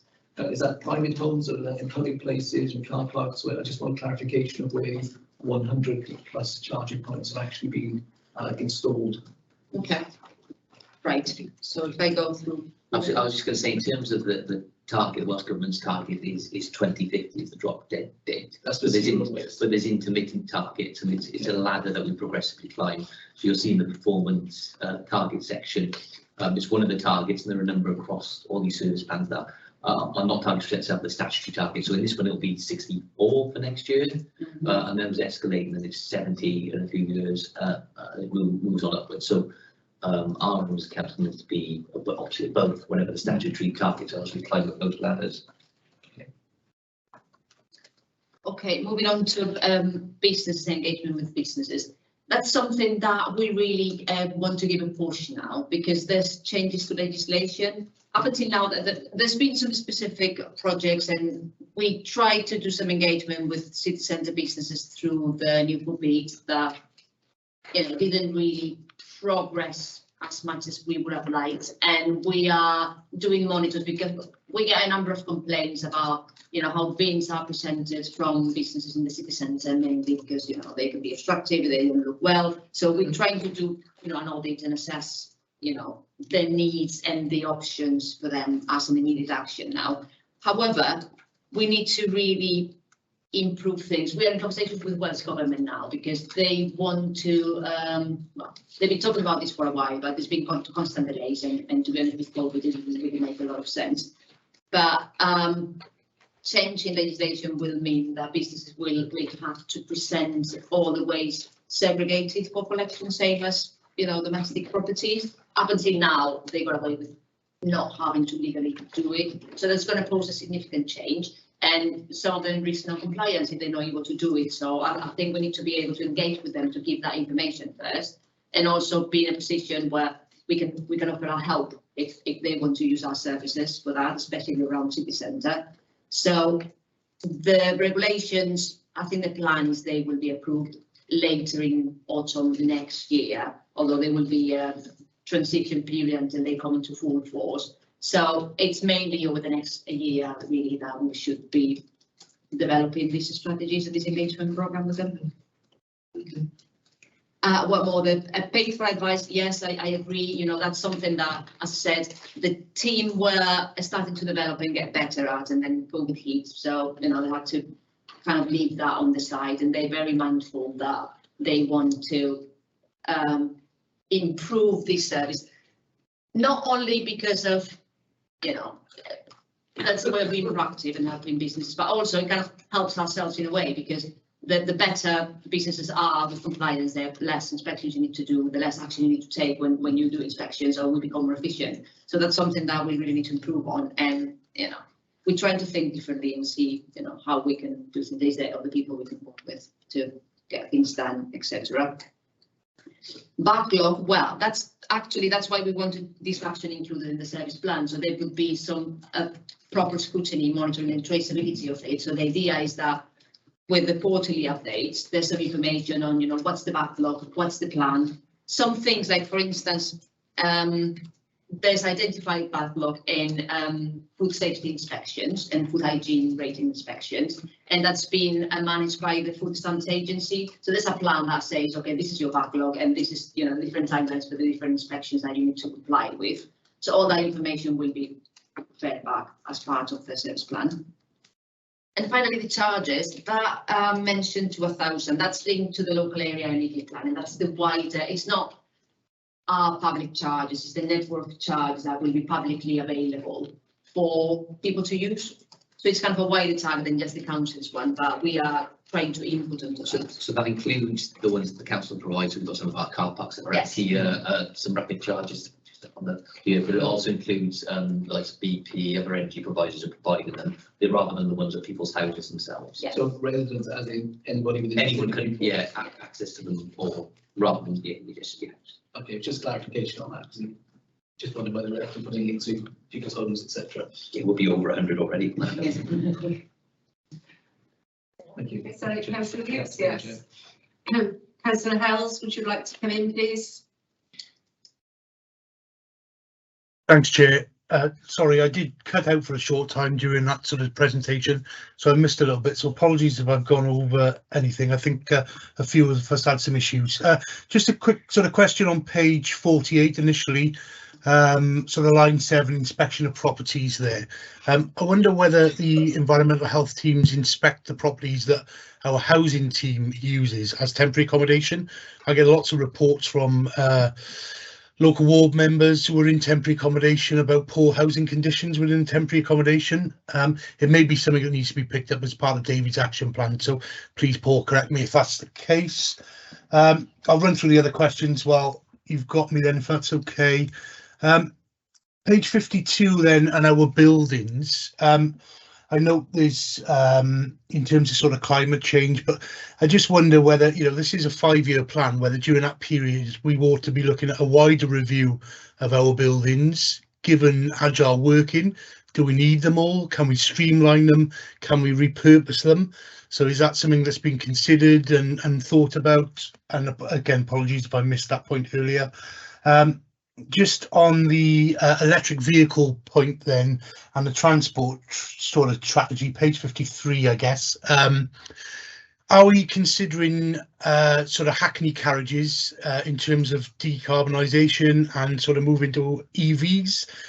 Would we be setting them a target for, within the next 5 years to sort of transition to only EVs for Hackney carriages? And if we were, should we be putting that out for consultation now? Because I'm sure that it will attract lots of opposition locally if that's the case. And then one sort of final point to sort of think about on page 53 as well. Have we actually got any land which is suitable for solar farms that we could be exploring, which could actually generate an income for the council as well? And that's it. Thank you. Thank you, Councillor Ellis. Some good points. But Chair, if I just say, just in relation to assets, so Tracy Kim, head of, God, I can't remember all the new names, but her post now covers assets, and so there will be something in her service plan. It's also part of some of the new normal updates that have gone. I think they've gone to cabinet, but they may have also gone to full council. So yeah, asset and rationalisation and sensible use of assets does form part of our corporate plan going forward, but it's not in Sylvia's area. Sylvia's just got to try and make them more energy efficient. Although as part of that review, obviously the climate change team will be able to advise and support when making decisions and providing like options for more efficient buildings. So obviously we will be involved. Right, going through your list of queries like in order. The first one about inspection of properties. There's actually ongoing conversations with David's team, with the housing team, to coordinate our response and ensure we are consistent in the inspections that are being provided to our own properties for temporary accommodation as well. So that's something we're very much looking at the moment. So yes. Then about Hackney carriages, that's something that is being looked at Welsh level, and actually we've taken part in a trial together with oh gosh, there was another local authority, I can't remember who they were. They were doing a trial and maybe charging for hackney carriages. So this is the trial before you buy. So this is partly Cardiff, the capital region, which Newport played a key role. So this allowed the taxi drivers to experience what it was like, so they could understand feedback. You know, how does it impact their waking? When is the charging available? Are they efficient? Are they effective? Does that work with their business model? And that feedback then has been used and has fed back to the team. So that will be then used on future programmes going forward, not just in Newport but across Wales. And we were actually discussing this the other day because that's one of the actions that came up as part of our climate change plan review, and apparently the trial has been extended now to give further opportunity for people to trial, so this is very much ongoing. And yes, solar farms are being very much considered, and that's one of the options that we consider when looking at our land. We're actually working as a priority now in terms of our land and assets on, you know, creating kind of a strategy or a priority list in terms of, you know, because sometimes they may be conflicting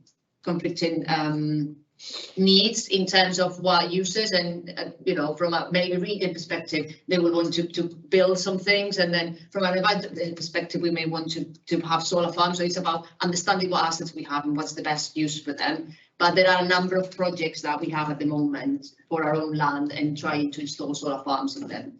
We've also already, as part of our plans, substantial roof-based solar. So the velodrome is one of the biggest sites in Wales for combined roof space, and we're looking at some other council assets as well. You'll see across Newport schools and other council buildings taking them, and that's planned to roll out even further. And for instance, we're very much looking now. We don't know if it will be viable short term, but I very much hope so. We would like to develop a solar farm at Dogs Way site, because that will, you know, enable us to charge our electric refuse vehicles. So it's kind of closing the circle there, if we can. Can I come back on that then, John? That all sounds great. I wonder whether some of that ought to be in the plan if we're already working on it with some targets so we can sort of measure on it, perhaps. And just one final point. On the service area risk register for this particular area on page 56, there's a significant risk for ash tree dieback, which obviously we've sort of been made aware of through various channels and the media. There doesn't again seem to be anything in the plan to sort of reflect what we're working on and perhaps setting some targets for sort of improving that. So I wonder whether there ought to be something in the plan which sort of details what we're working on. I'm mindful that you can't put every operational thing in the plan, but if it's captured in the risk register as a key risk, how do we as committee be satisfied that the inherent risk is 20? You're saying the target risk score is 6. How can we be satisfied that you're going to get from 20 to 6 if we can't see what you're going to be doing in the action plan, I guess is the point. I think the key risk on ash dieback council is largely financial to the council, because we're not, you know, I don't know, maybe our grounds team they're not going to solve ash dieback. It's kind of there and it's going to take all the trees out. The problem is we've got a lot of ash trees in a lot of really awkward places, and so it's a financial impact. And so really in terms of how that's been addressed, that's been addressed by setting aside money at the budget times to deal with that. And we know it's substantial over the next few years. You'll see some large scale projects that we've done with that take a large number of ash trees, but there's also a lot of small scale work as well. So in theory, as long as the budget is allocated, that then reduces that inherent risk. Can I just in a moment? I do know that they've been working on the Monmouth and Brecon Canal along the Malpas area. Well, from Blanny Pants, you know, because that's right behind my house, and that they've been cutting some of the trees down there on the ash. Yeah. So we've also got risky may fall on your head then. No, it's a couple of fields away. So, Councillor Ricks, would you like to come in? Sorry, yes, if I can just pick up on that. What's the plan then, following on from what Councillor Houghton said, obviously with the ash tree dieback and everything that's coming up? What's the plan for reforestation, for replanting? Not necessarily ash, but whatever, to try and put back. If you take one tree out, put another tree back, but is there a plan in place? Well, the one thing though is not replace them all with the same species. Because it seems when the Dutch elm struck Newport 30 or 40 every years ago, they didn't really learn that lesson and so replace them all with ash. So it would be a mixed species, but the council has a tree policy which is effectively a 2-for-1. policy, and so we adhere to that, I understand. And that, together with, you know, the comment from Councillor Howard before about seeing more detail around some of the climate change information, that's going to be reported as part of the climate change action plan, because as I said, there's very detailed actions on there. We produce an annual plan that comes to scrutiny, and we also agreed for a 6 monthly update anyway. So, you know, detailed information on the different actions will be available. There's a number of actions there about tree cover and objectives for tree planting. So updates will be provided as part of that plan too. Although some information will make it to this plan through the first action, including objective 1 around, you know, the actions linked to climate change for the environment and industrial department. Just on that one as well, please, through the chair. Can I just ask, are we aware of how private ground owners are managing this? Because they must have dying back ash on their ground as well. Do we have any idea if the private, you know, privately owned land is addressing this, and whether we are? So we have to deal with both from a point of view of a large landowner with trees in very open places. No, but also, we don't want to be sued for them. But also enforcement. So if after that, the trees, if they are diseased and they are a risk, then our inspectors and they'll issue an enforcement notice on the owner of the land. Oh, okay, right. And if for whatever reason the owner doesn't take action and we think it's too risky, we will. And then counter-charge them. Yeah, even better. Okay, thank you. Okay, you're finished. Right, Councillor Aiton, would you like to come in, please?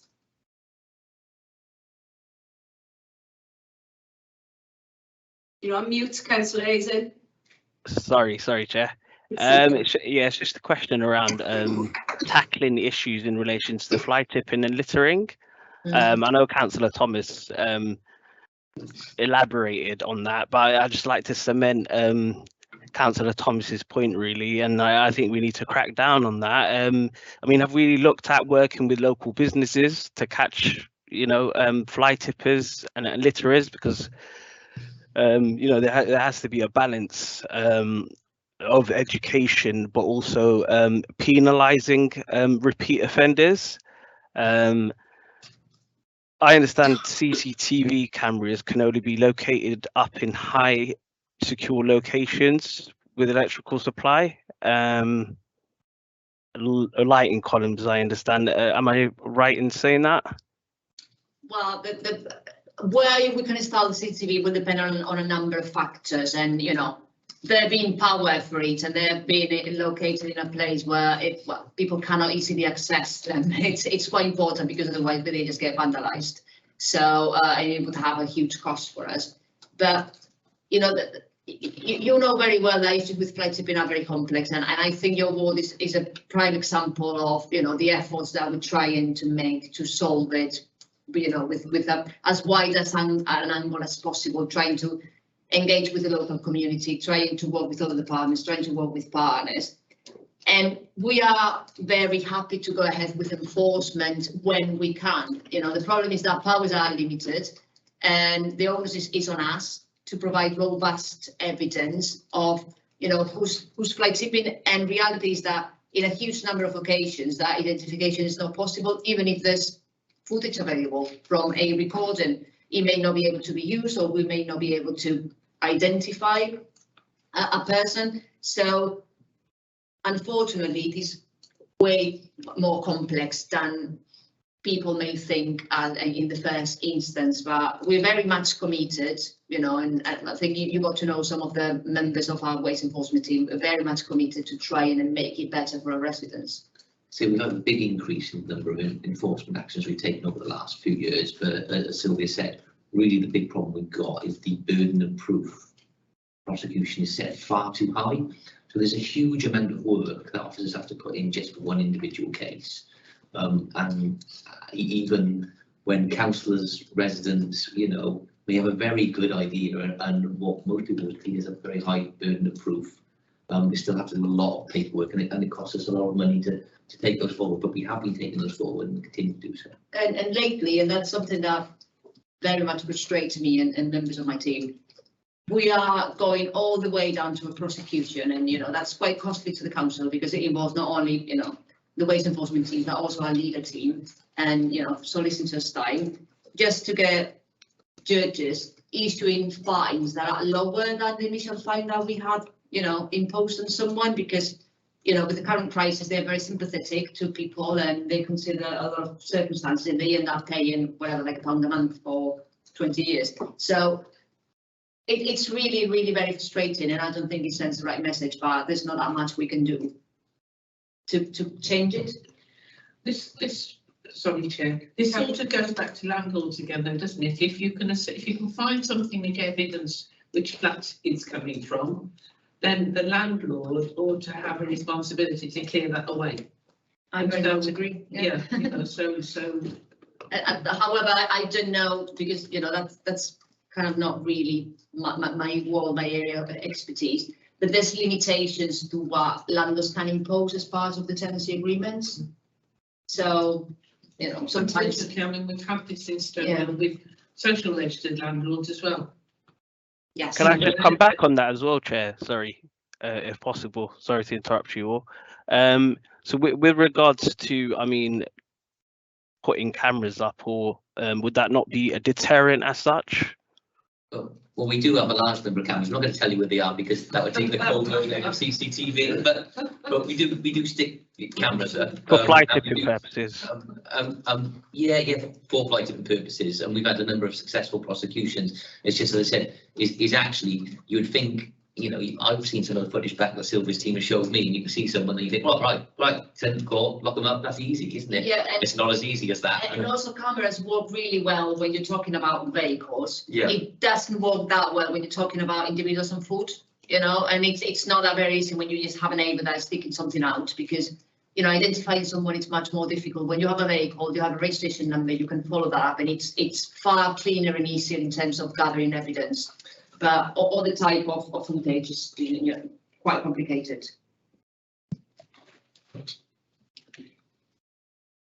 Councillor Hells, would you like to come in? Yeah, can I come in on the same point? Thanks, Chair. I just sort of wonder whether it might be more cost effective to look at the cost of special collections at the moment with the cost of living crisis, and people struggling to afford to pay them, and lots of lower income families not having cars. We tend to find in our community those sort of more deprived areas are where you get larger dumpings of rubbish, if you like, and the cost of sort of going to pick that up might be sort of offset if we had a more cost-effective sort of collections scheme, where particularly perhaps people on benefits or low income can get reduced cost collections, so that we're reducing the sort of impact of fly tipping around the city. I would just say, obviously, fees and charges. Can I answer that, please? Oh, go on. Sorry, Yes, could I come in on that? Thanks. The only issue I got with that is, obviously, if anything that's been fly tipped have been taken by a vehicle, is by somebody who drives. If people have a vehicle, they generally use the fly tipping centre.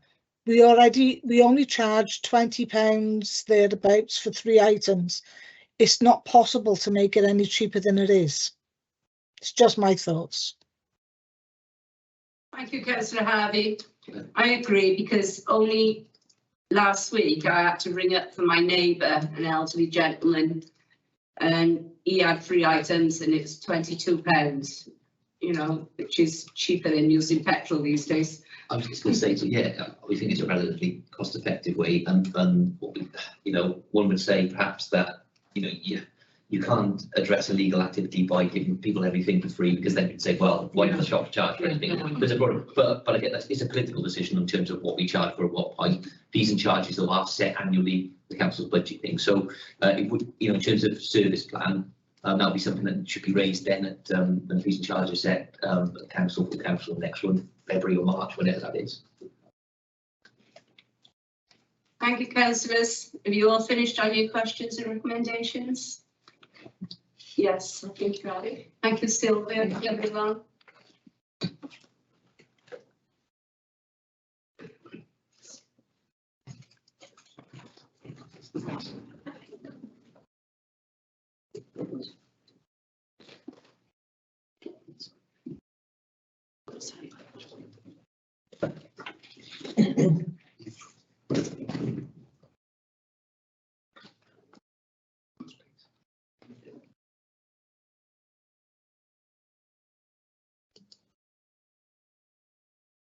for 5 minutes.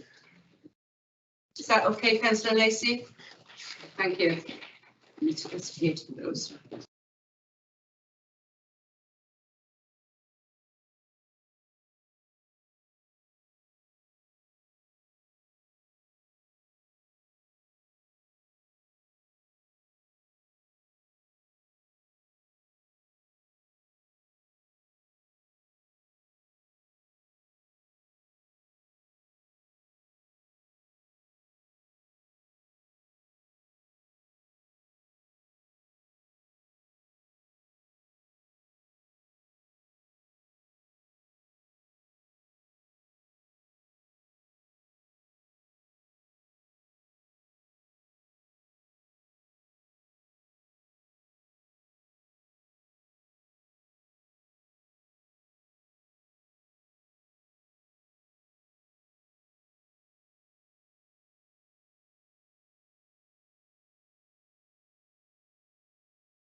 Thank you all. We've just reconvened.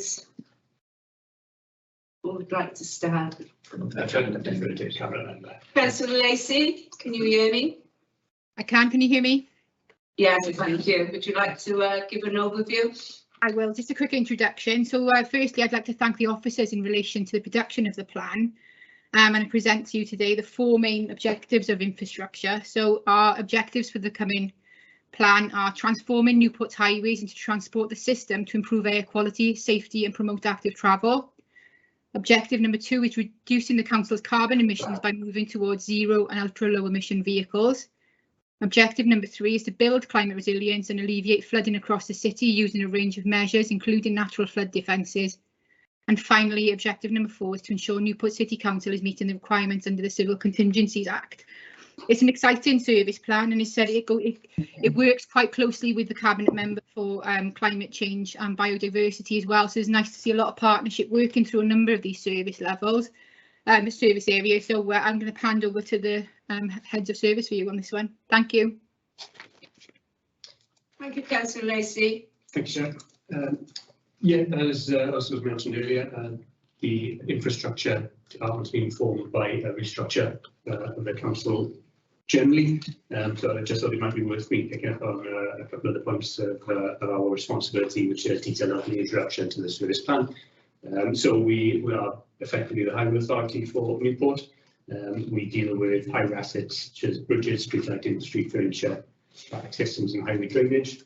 We deliver educational interventions such as road safety education and training, and we maintain the highway network in accordance with the statutory highway safety inspections.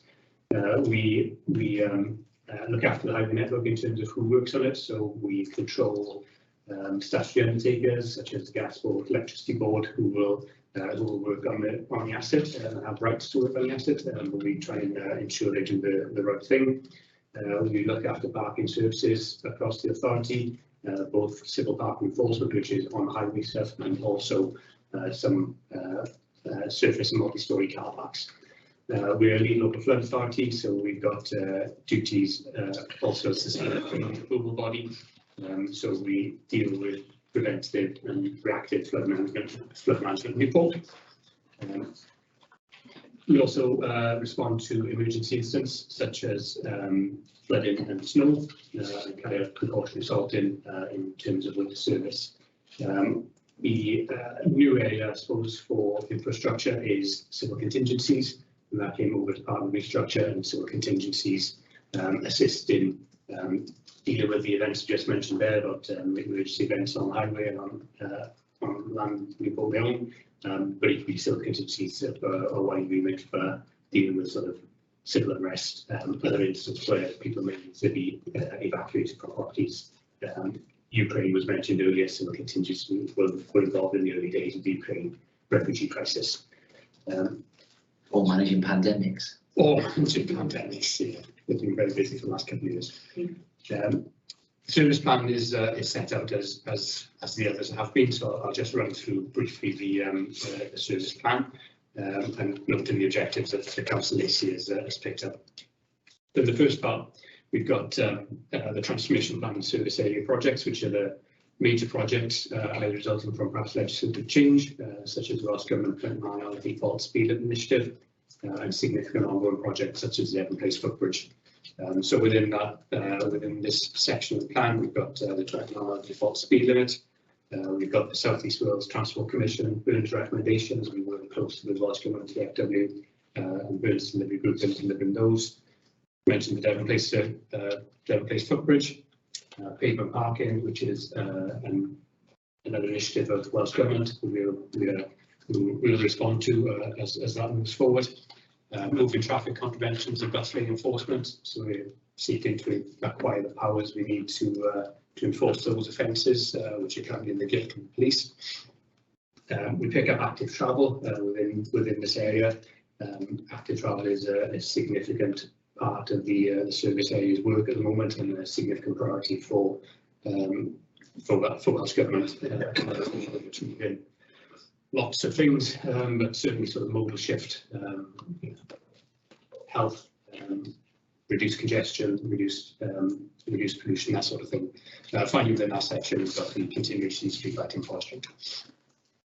We go in then to the workforce development section of the plan, and this is about ensuring our colleagues in the best position to carry out their roles, and equally we have the right people to carry out the roles within Newport City Council. So if you go on to the service area objectives and the action plan, so objective 1, and this relates to the network and modes of travel. So it's promoting active travel, promoting public transport. So a number of actions within this, tackling illegal parking across the city. So we have the civil parking enforcement powers applied in 2019. So we will continue to ensure that we can we target illegal parking, so the network is used efficiently and effectively as it can be, and also we can ensure a turnover of parking for the benefit of residents and visitors across the city. We're then looking at prioritising walking, cycling and public transport in line with sustainable travel hierarchy. So encouraging active travel, as we mentioned then. The next few actions are all generally about active travel, and they're splitting down sort of into various elements of how we look to encourage it, given the focus of it. So we'll improve and expand the current active travel network in accordance with the active travel network map that has recently been approved. We'll engage with communities on the next active travel network map, because there's an iterative process that continues.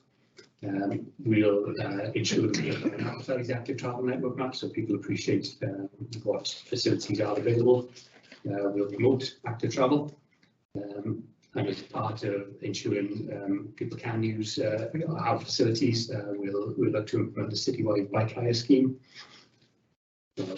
Remove barriers to active travel by providing secure parking for people's bikes. We then go on to sort of transport information, so with buses, so improving travel information at bus stops, set up a regional bus network, and that's working with colleagues in the Cardiff Capital region. CCR was mentioned earlier. We'll continue to support the social bus network as best we can. Continue to promote the use of public transport to reduce emissions. We'll provide sustainably powered bus infrastructure where we're able.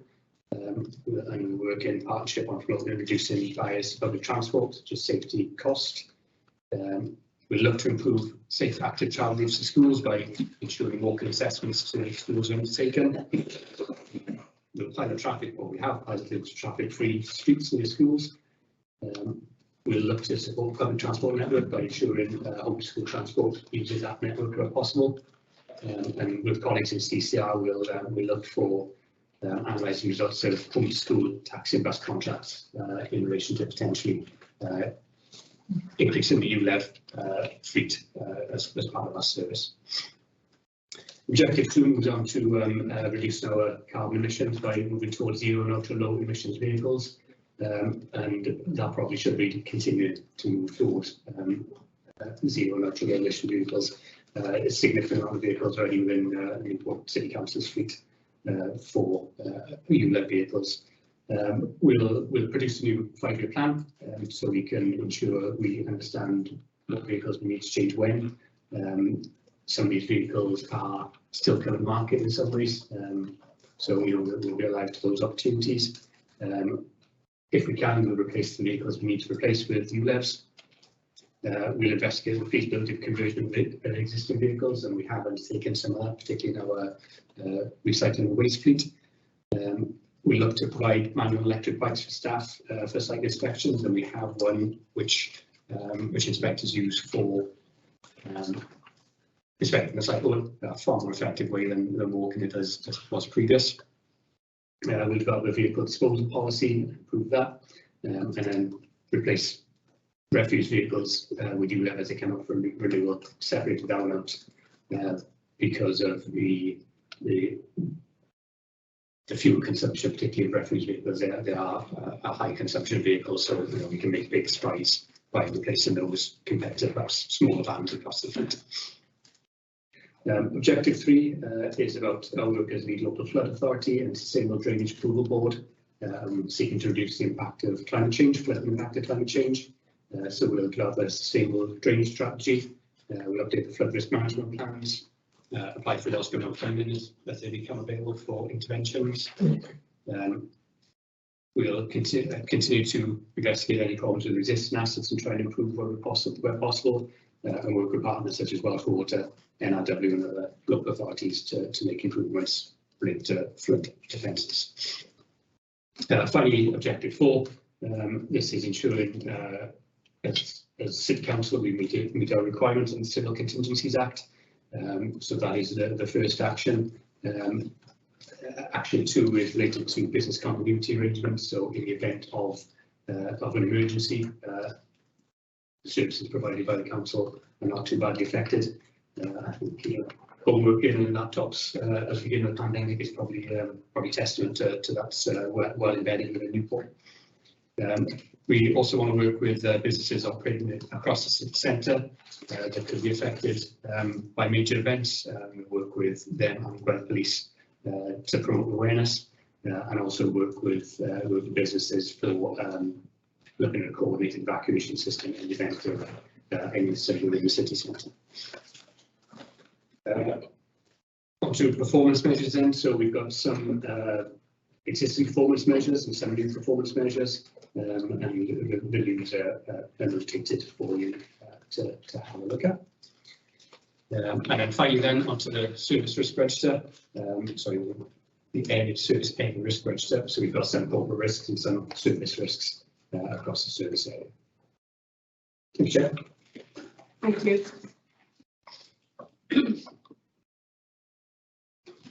Anyone like to? Can I have Councillor Hells first and Councillor Riggs?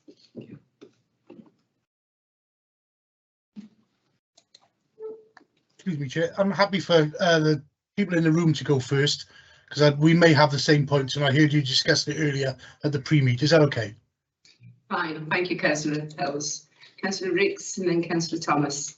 Okay, I'll wrap these couple of questions up together. That's okay, Chair.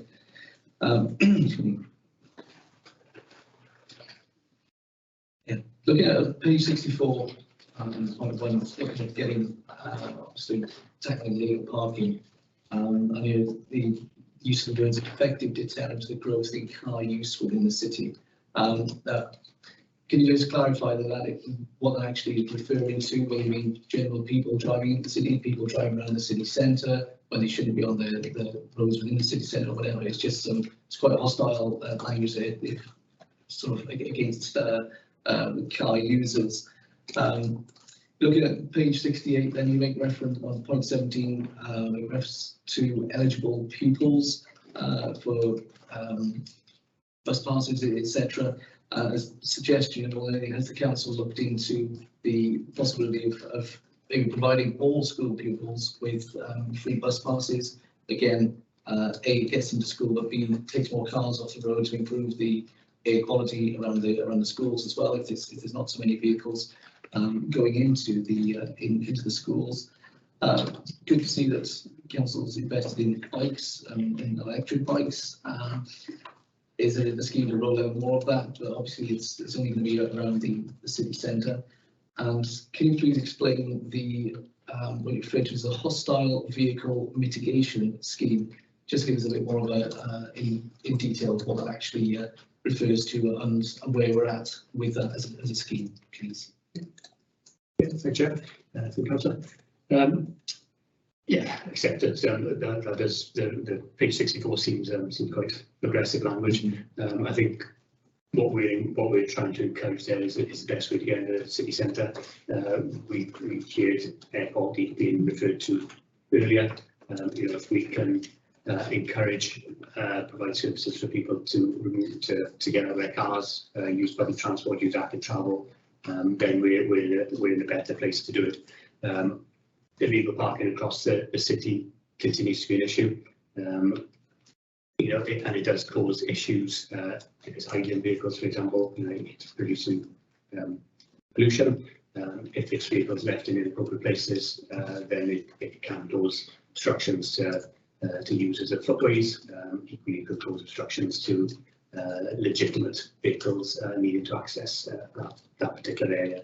But it's about providing and encouraging those alternatives for people to access the city centre, but also ensuring that if if you access the city centre in your private vehicle and you don't park it appropriately, then we respond appropriately to that. In terms of bus passes and all pupils, we have a policy within Newport City Council, which ties in with national policy about which pupils are provided for free transport or subsidised transport, and we're working towards with that policy at the moment, which is with our education colleagues. There could be advantages in providing all pupils with free transport. It might get pupils out of vehicles and onto buses. It would be a significant cost, let's guess, and equally probably a significant operational issue. You probably will have heard from the press over the last few months in terms of shortages of bus drivers, and that is a real problem across the country, Wales and Great Britain. Fortunately, Newport Transport have managed to retain most of their drivers, and we're not seeing some of the issues that other local authorities see with cancellation of services. Chair, can I just pick up on your point there? And if we've got a shortage of bus drivers, as Newport Transport do well retaining this, if we're encouraging more people to come into the city by bus and use more buses, is the council working with Newport Transport to recruit more bus drivers? And because obviously, if these plans all come through, then you're going to need more buses. It's as simple as that. So, is the council going to work with Newport Transport or come up with other ways of getting bus drivers on board? Yeah, we work very closely with Newport Transport. They are their own organisation effectively. So in terms of recruitment and how they choose to operate, they look after that. And like I say, they've been quite successful in retaining their drivers and getting new drivers. What we've got at the moment, I suppose, is probably on the maximum use of the buses. So what we've got is not an immediate need for more buses. So we probably accommodate a lot of the travelling public. So is there any future planning then in readiness for this extra use? It would be fully important to do that future planning in terms of when they need to recruit. They look at what services they provide, because this bus transport within Newport is primarily a commercial operation. So they will look at what services they provide. If they can see demand rising, then they will be responding to it, or indeed we will work closely with them. And if we could see that there's a social necessary service coming up, we want to support, then we do it with them for that, to give them opportunity to ensure that they could provide that service, or the operator to provide that service. One of the challenges within school transport over general bus transport is you've got a bit more flexibility to put more buses on for different areas. The problem with school is obviously it's all at peak time, bang, everyone out there, and then bang, and then nothing in between. And so it's a lot more resource intensive on the number of drivers needed for the peak point. Whilst government is reviewing the policy, but as Stephen said, for an area like Newport, because obviously we're quite highly densely populated, is that to put the buses on for then all those that fall below the 1 mile or whatever, that's a massive jump up in the number of buses needed. And yeah, absolutely right, is we want more people to use buses than to use cars. But obviously for some of those distances as well, we prefer people to walk and to cycle and all those sorts of things. I get that, it's like more safe routes to school. Yeah, and some of the safe routes to school are in the service plan, and some of the work done to make those schools safer. So we tried in, I think, 3 schools so far, but intention is to roll more there. Excuse me. Councillor Harvey, would you like to comment on Newport Transport?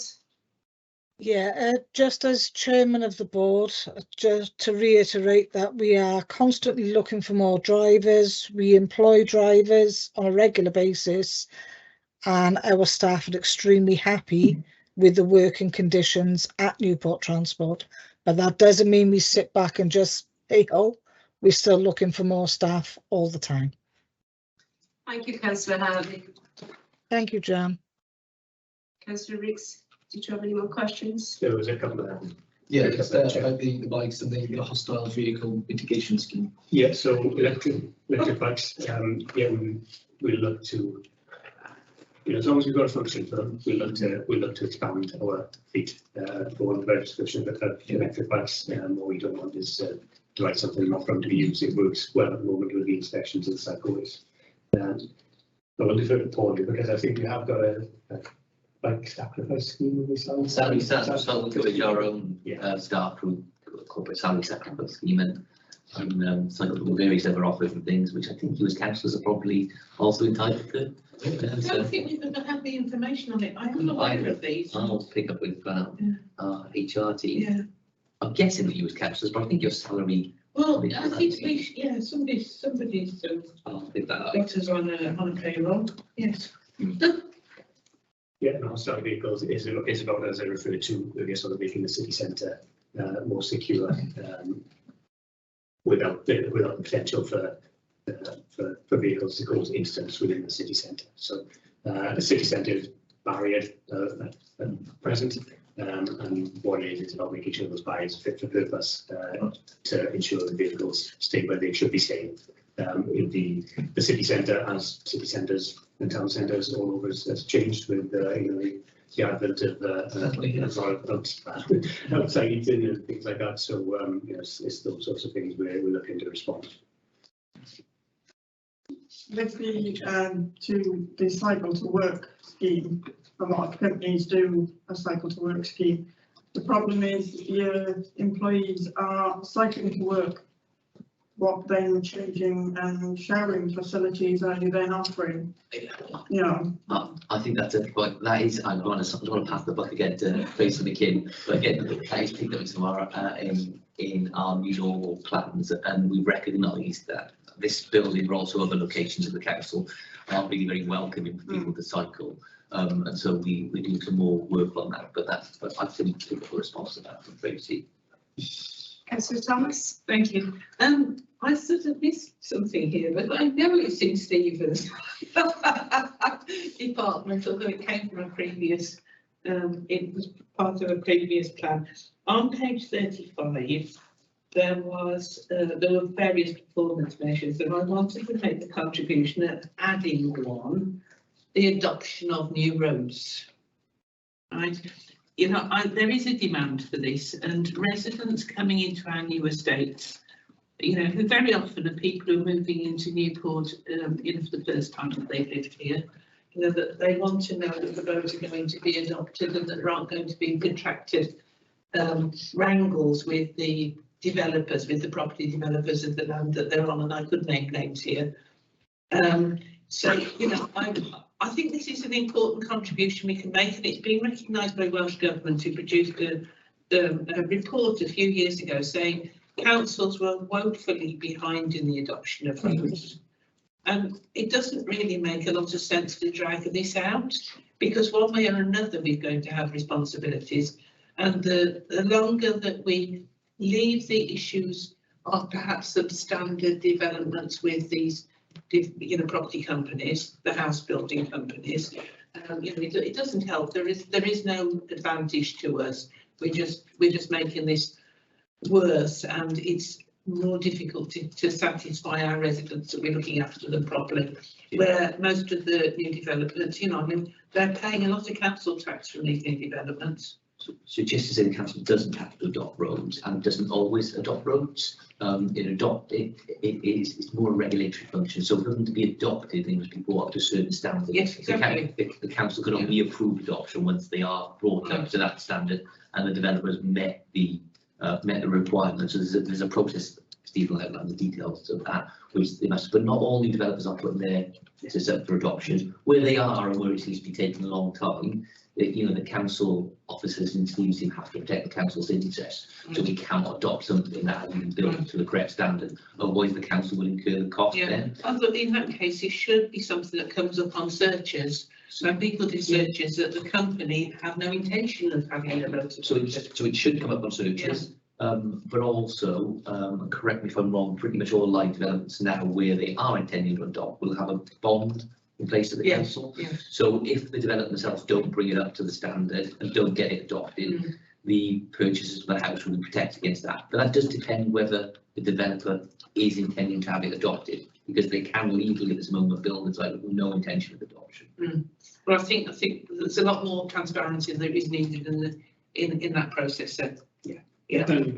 There's no advantage to the council if we agree to adopt a road, and normally we agree to adopt it at development stage, at planning stage.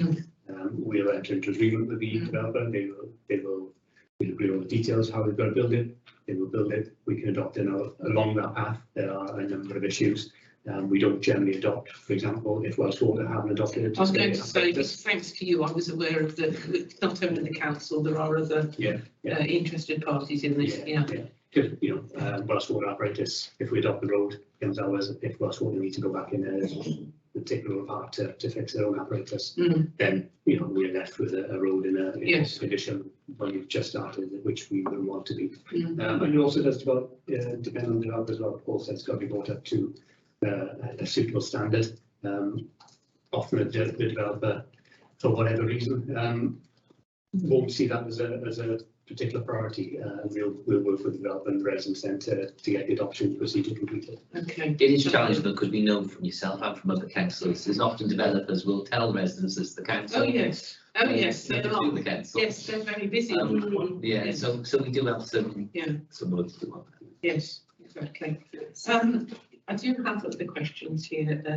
Councillor Tom. Thank you.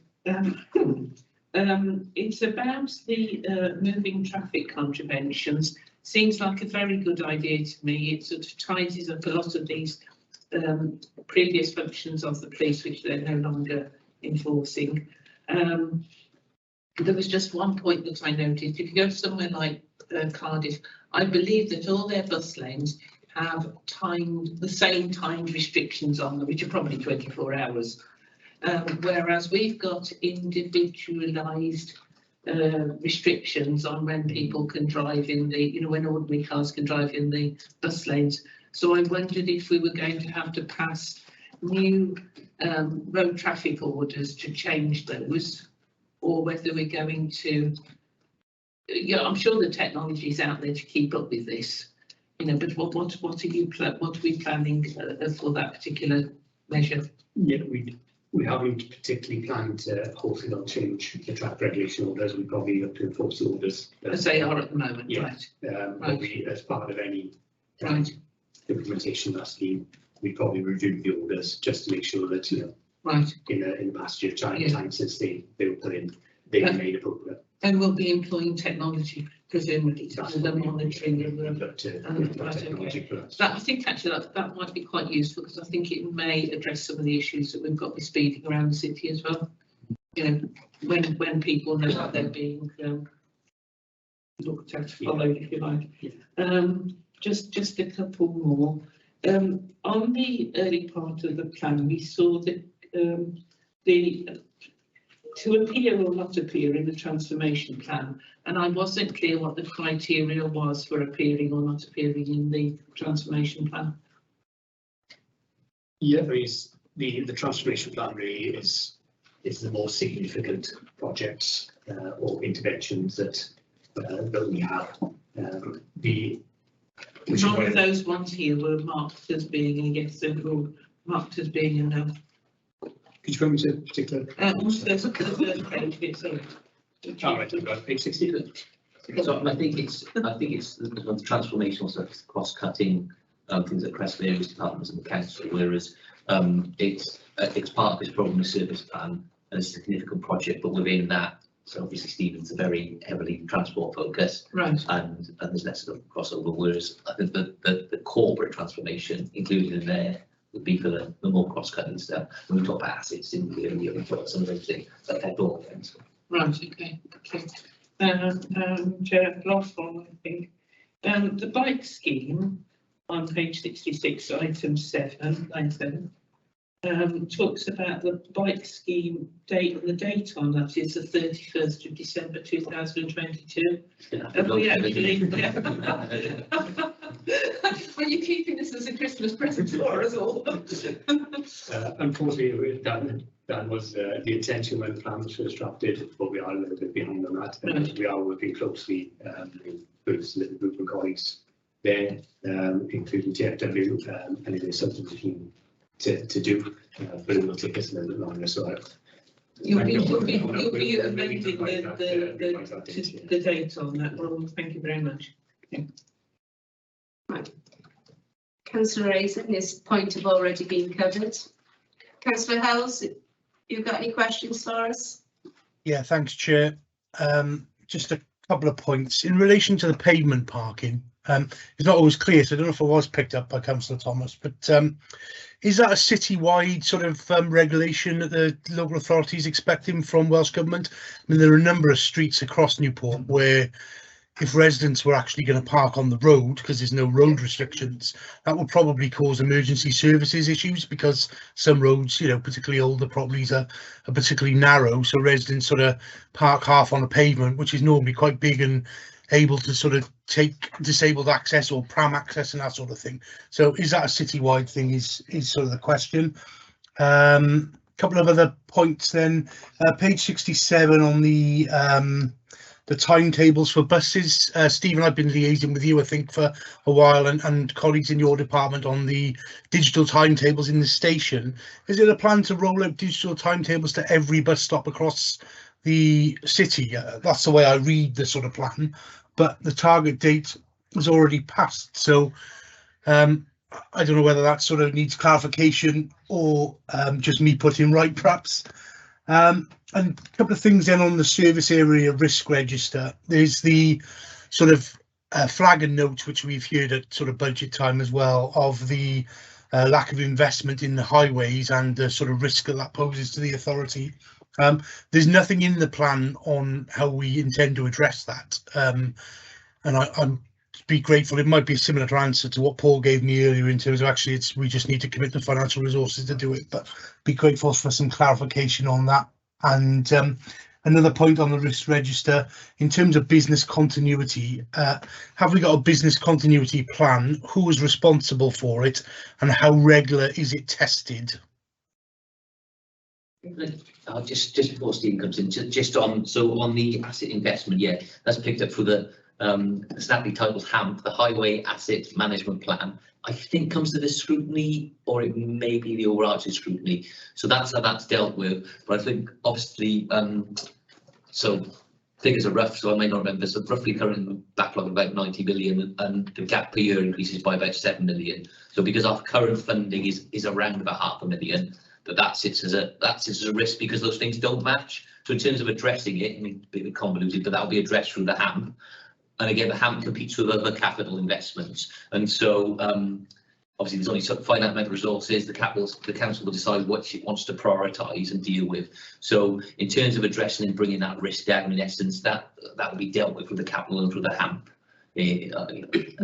But it has to be reflected in here because it remains a risk. It's not dealt with, and just Stephen coming to the detail. But in terms of pavement parking, it's a little bit like 20-mile-an-hour zone rules. So this is Welsh Government and with pavement parking becoming sort of national.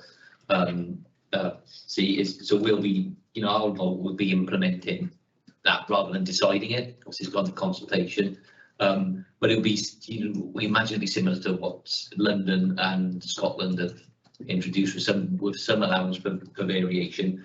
But the key aspect that has already changed is in the transport strategy and in the highway code. We're now, rather than allowing for all road users, we have to prioritise. So pedestrians come first. So if there isn't enough space, the pedestrians are prioritised with that in terms of safety and protecting them first. Then you work your way down the hierarchy. But it's really because also outside all the schools, the parents park on the pavements and on double yellow lines, and it's not just for 10 minutes. Some of the parents come there an hour beforehand, and especially I live in a cul-de-sac, and they're parked on both sides of the road. If an ambulance or a fire engine had to come down to the bungalows at the bottom, they would never get past. So we already have the powers to enforce on double yellow lines, and that includes both sides of the double yellow lines, because some people think if they I've got the traffic enforcement team out twice, and I think they need to start giving people tickets. Okay. And that will create some revenue as well. But that's some useful feedback, so they should be doing that. They do go around all the schools, but again, it's a bit like the bus thing. One of the problems they have is the issues at the schools are all at 52 schools all at the same time, and then they disappear. So it's When very told me she had 40 schools to see to, but I'm not interested in the other 38. Newport High, they're parking in that new housing complex, Foxgloves, on both sides of the road. The residents have been complaining to me they cannot get out of their estates because they're double parked and on the pavements as well. So hopefully something could be done soon. So some of those powers were already with us. The pavement parking in particular, where there's no double yellow lines, that's what the new regulations will address. But arguably, if they are obstructing, the powers already exist there. It's just a very grey area of law which causes confusion, and some of the natural policy is around standardising that in the way that London already has. So it is clear that we can enforce it.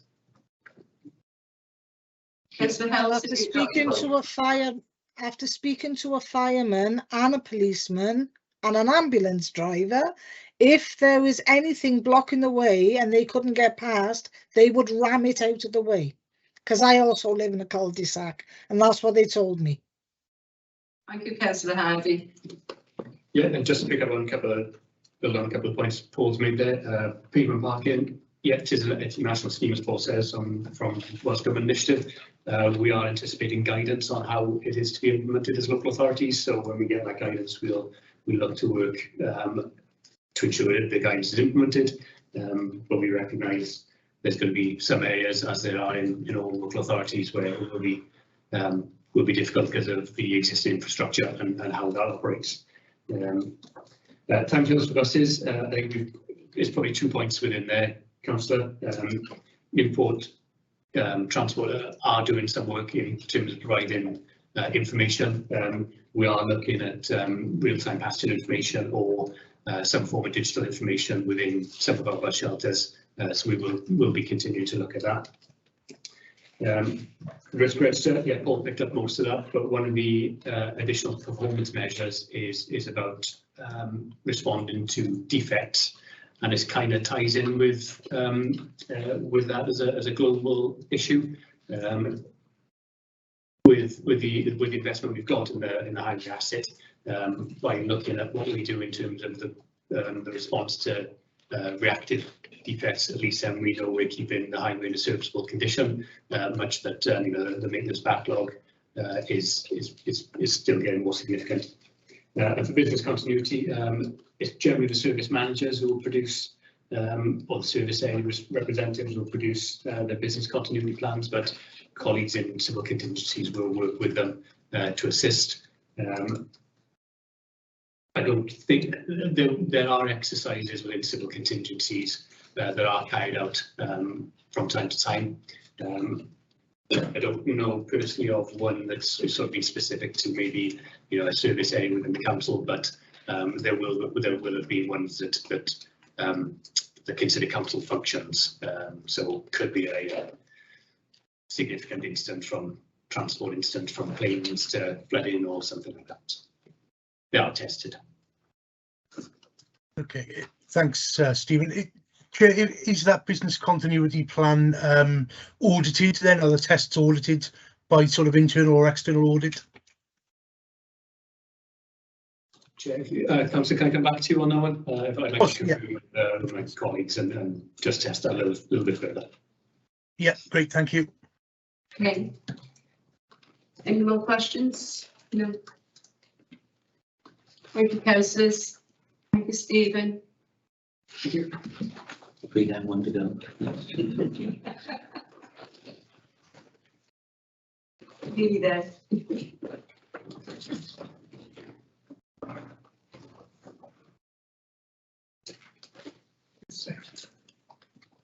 Dave is the new voice. We've got the KVR slot.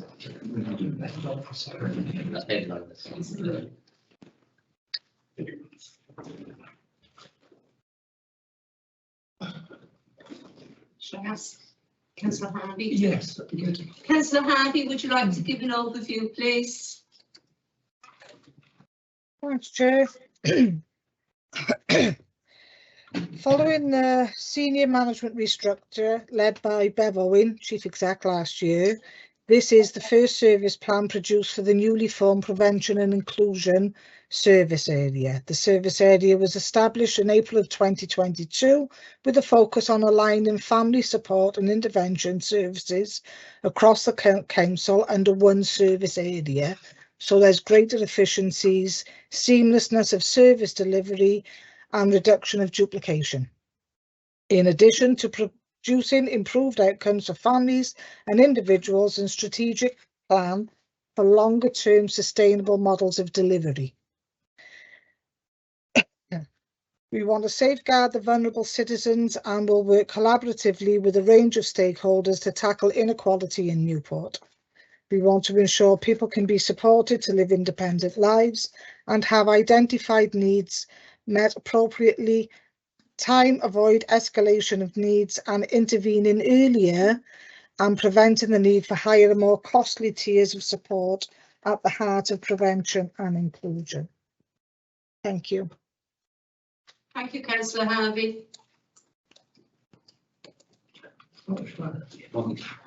Just to clarify, this is the service plan for housing and communities, which is a really new service area that's been in existence now for just under 2 months since I've been at the organisation. And housing and communities brings together all of our housing functions. So I work with homelessness and our statutory duties as they apply to homelessness, the allocation of social housing, our strategic housing function to bring more housing stock into Newport, particularly social housing, and all our work to ensure that people who are homeless or threatened with homelessness can receive support through the housing support grant. It also, housing communities also comprises our community regeneration services, including community centres and community development and adult community learning, libraries, and then our community cohesion services, which work within communities to ensure that our community groups are linked up with services in Newport, whether that's in the voluntary sector or council services, and also our resettlement services to support people who have been resettled in Newport, mainly from Syria, Afghanistan, through the voluntary Home Office service and also the Homes for Ukraine funding stream, supporting them to kind of integrate into Newport and receive the support they need to develop new lives and thrive. We've identified 3 objectives, which I'll run through quickly and then I'll go into some more detail. The first is to improve and increase the provision of housing and housing-related support services to meet the needs of Newport citizens. The second is supporting the development of Newport's communities and making the most cost-effective use of resources available. And finally, to develop cohesive and inclusive communities across the cities through supporting delivery that promotes positive community relations. So if we kind of move into the housing section of the service plan to begin with, I suppose there's kind of really 2 strands to what we're proposing. And alongside those 2 strands, what we really need to do, I think, within housing is to develop an overarching infrastructure and to ensure that really all of our various policies and plans link together into a clear corporate plan that everything else will flow from. So the first kind of plan that will sit underneath the corporate plan is our housing support programme strategy. Just to kind of give you some context around this housing support grant, it's about £8 million a year and it pays for a real range of housing services, floating support, which is support delivered into people's homes, around a whole range of things related to housing, but it could comprise money, employment support, etc., supporting supported housing, and then outreach onto the streets for people sleeping rough. The housing support programme plan brings together that work, but also our statutory duties to support people to either prevent homelessness or to offer them temporary accommodation as they do become homeless. And the kind of key elements of the plan are to increase our ability to prevent homelessness in the first place, so to try and stop people coming through to our services, to ensure that our housing support services are aligned effectively and are accessible to people.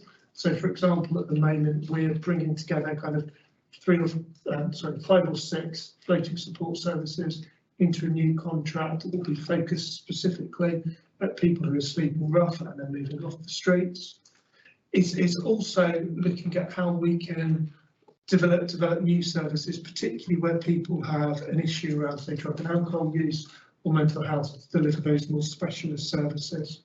And a key element of the housing support grant is a shift towards a rapid rehousing approach, which is something that Welsh Government are really encouraging, and essentially means that in the future, and this is going to be really challenging in Newport, as I'll talk about in a moment, we have some real challenges in terms of housing delivery, but in the future the aspiration is that if someone does become homeless, they're swiftly reconnected into settled housing and don't spend a long period of time living in temporary accommodation.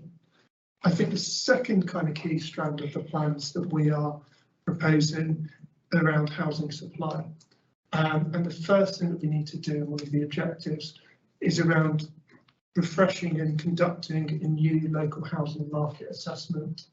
Now, the purpose of that assessment is really to kind of drill down into where the gaps in supply and provision are across tenure within the city, and from that we'll be able to develop a really robust new prospectus, social housing prospectus. That document is really, really important because it enables us to work with ourselves and to hold them to account when we're delivering our social housing grant programme, which has expanded significantly since the pandemic, is now worth around £18 million a year. So really, by understanding exactly what's going on and where our gaps are, we're aiming to really kind of drive development for us ourselves and hold them to account. I think the last kind of key element I wanted to highlight in the service plan was one that's already come up this evening, and that's around kind of advice to people who are renting privately and to private sector landlords. I think it's already been, you've touched on, Councillor Thomas, you know, I think there's a real need for us, both from kind of housing and homelessness perspective, to prevent homelessness, but also because of all the kind of environmental issues that have been mentioned tonight, to ensure that people who are renting privately understand their rights, and their rights have increased significantly with the Rented Homes Act, but also understand their responsibilities, both in terms of as a tenant, but also being a good neighbour.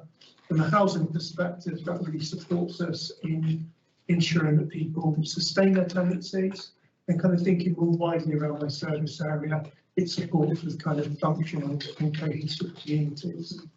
So that's kind of really broad overview of some of the work that we want to do within housing through our service plan. To move on to community regeneration, I think the broad thrust of our objectives for community regeneration are really ensuring that our community assets are focused on meeting community needs as they are now. Firstly, that will be through community centres. Are our community centres delivering the services that our communities need? Are there other operating models that would suit communities better? For example, with the voluntary managed community centres, in the future, would it be sustainable and feasible to look at an asset transfer to community-based organisations? Alongside that, we need to be really thinking about how we can best utilise our community development team to ensure that they're targeted on gaps in the community, and the work is targeted on where it's needed most, to really ensure that community organisations and communities have the support they need to develop the services that they require themselves in a sustainable way. And I think two really important kind of elements of that that are particularly pertinent at the moment are our response to fuel and food poverty and the wider cost of living. You could also bring in the work we're doing around warm spaces there. So it's really kind of ensuring that we're not just taking a council-focused approach on our community development team, but working with the third sector to draw on assets and spaces down, and to ensure that the council, through the community development team, are supporting and facilitating other agencies alongside ourselves to deliver services that are targeted and meet need where it's most acute to begin with. And finally, our adult community learning service, we really want to kind of develop that over the coming years, and ensuring that it's kind of aligned with an increased focus on delivering family learning and particularly essential skills within communities. So that's kind of got two key elements to it for me. First, it's about thinking around things like digital, which are really, really important at a base level to ensure that people are able to access some of the services that we run, but perhaps more kind of, you know, more tangibly than that, able to manage things like universal credit claims, which are digital by default, have the ability to, you know, take actions to save money within the cost of living crisis, you know, really simple things that we take for granted, like using cost comparison sites. And I think the second element of that is it gives people a platform from which they can engage with other services around employment and move away from, develop their lives and move away from, you know, some of the issues where they may have engaged with adult community learning in the first place. The last element of the plan is around our cohesive community service. And there's various actions that we want to take forward through cohesive communities. To begin with, we really need to continue to ensure that our services are based within communities and are able to monitor and react to tensions as they arise. That could be due to, you know, as we spoke about the tensions that are going on in communities at the moment, the cost of living. It could be as we, you know, as Ukrainian people settling into the communities and managing any tension around that, any kind of perception that other communities are somehow prioritised services. But I think within this, we're really kind of focusing on the fact that we need to remain within communities to manage and to be aware of any tensions that are arising, but also to kind of broaden out what we're doing. So a real key element of this plan is to ensuring that we're delivering prevention training in schools so that teachers, school governors are able to pick up on any signs of radicalisation. And the Connected Communities Manager at the moment is undergoing a really kind of, if you look at his diary every week, there's another school he's in, making sure that this programme is rolled out on an ongoing basis. I think the other thing we really want to do is ensure that our work continues to align with the Strategic Qualities Plan and to think about some kind of more innovative things that we can introduce, such as the delivery of a Welcome to Newport app. So that as people do come into the city, they're able to kind of take some ownership and linking into other communities and seeing what's out there. And, you know, if you look at kind of the people who've recently moved over from Ukraine, actually having an app, having that level of independence where they're able to use their smartphone, which they're using maybe to reconnect home to family member system in Ukraine, it kind of just gives them that ability to retain some independence and not to become dependent either on our services or on the hosts. And I think the last kind of element of this aspect of the service plan is really just ensuring that we are continuing with our resettlement work, because it is a continuing piece of work that's developing over time. I think we're at a really interesting stage at the moment with this work, where it's kind of becoming almost mainstreamed. The funding isn't mainstreamed yet, but actually, you know, we're working with people now to think about their next steps into housing, their next steps into employment, and really establishing settled new lives in the city. So that's a really kind of brief whistle-stop tour of our aspirations in the service plan. You'll notice in the performance measures that many of them are kind of at static. You know, we're not predicting any kind of increases in performance this year. And I think that's for a couple of reasons. Particularly within housing, there's a lot of strategic work we need to do. There's a lot of development work we need to do to respond to the challenges we are currently facing, but also to align our services to new legislation and to new government requirements. I think the other thing I would say is that we're kind of a newly formed service area. And again, we want to kind of, it's almost a year of planning, getting the strategies in place and taking stock before we really, you know, we're really kind of pushing performance in that way. You will, however, notice that there's some new objectives, particularly in relation to homelessness relief, which is about ensuring that people are able to move on into their own homes. That links back to rapid rehousing and the numbers of people living in temporary accommodation. As you may be aware, that not only has a huge impact for the families that are placed in temporary accommodation, but a financial impact for the council. And we are targeting a modest reduction in the number of people housed in temporary accommodation under homelessness duties. It's about 410, 415 at the moment. The target's 360. In terms of the risk register, you'll note that there are some kind of TBCs in the risk register.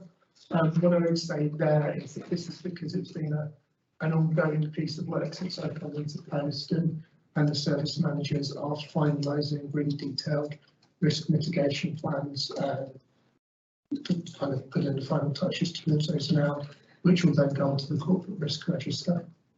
So thank you very much. It's a really kind of brief overview of the Housing and Community Service Plan.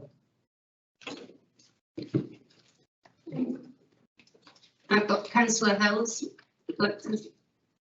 Can I just jump in front of you, Mark, please? Apologies, I read it tomorrow morning's paperwork, not tonight's. I do apologise. Carry on, Councillor Harvey.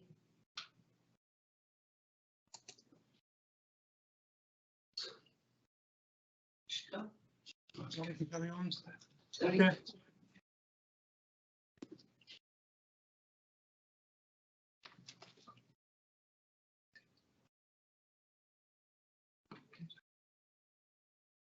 Ask Councillor House. Councillor House, did you catch? Sorry. Did you catch what I said, John? Sorry, no, I never, Councillor Harvey. Right, it was just to apologise. I read out tomorrow morning's paperwork, not tonight. Okay, thank you, Councillor Harvey. Councillor Hells, would you like to ask a question? Yeah, thanks, Chair. David, welcome to Newport. It's obviously you've been here a short period of time. Being a housing professional myself, I'm really pleased to see a housing service area and an operational plan. So it's great sort of to make a start. Some of the areas which I sort of like some sort of clarification on, if we like, particular sort of the point around Newport Housing Sector Programme, page 80, second sort of line down.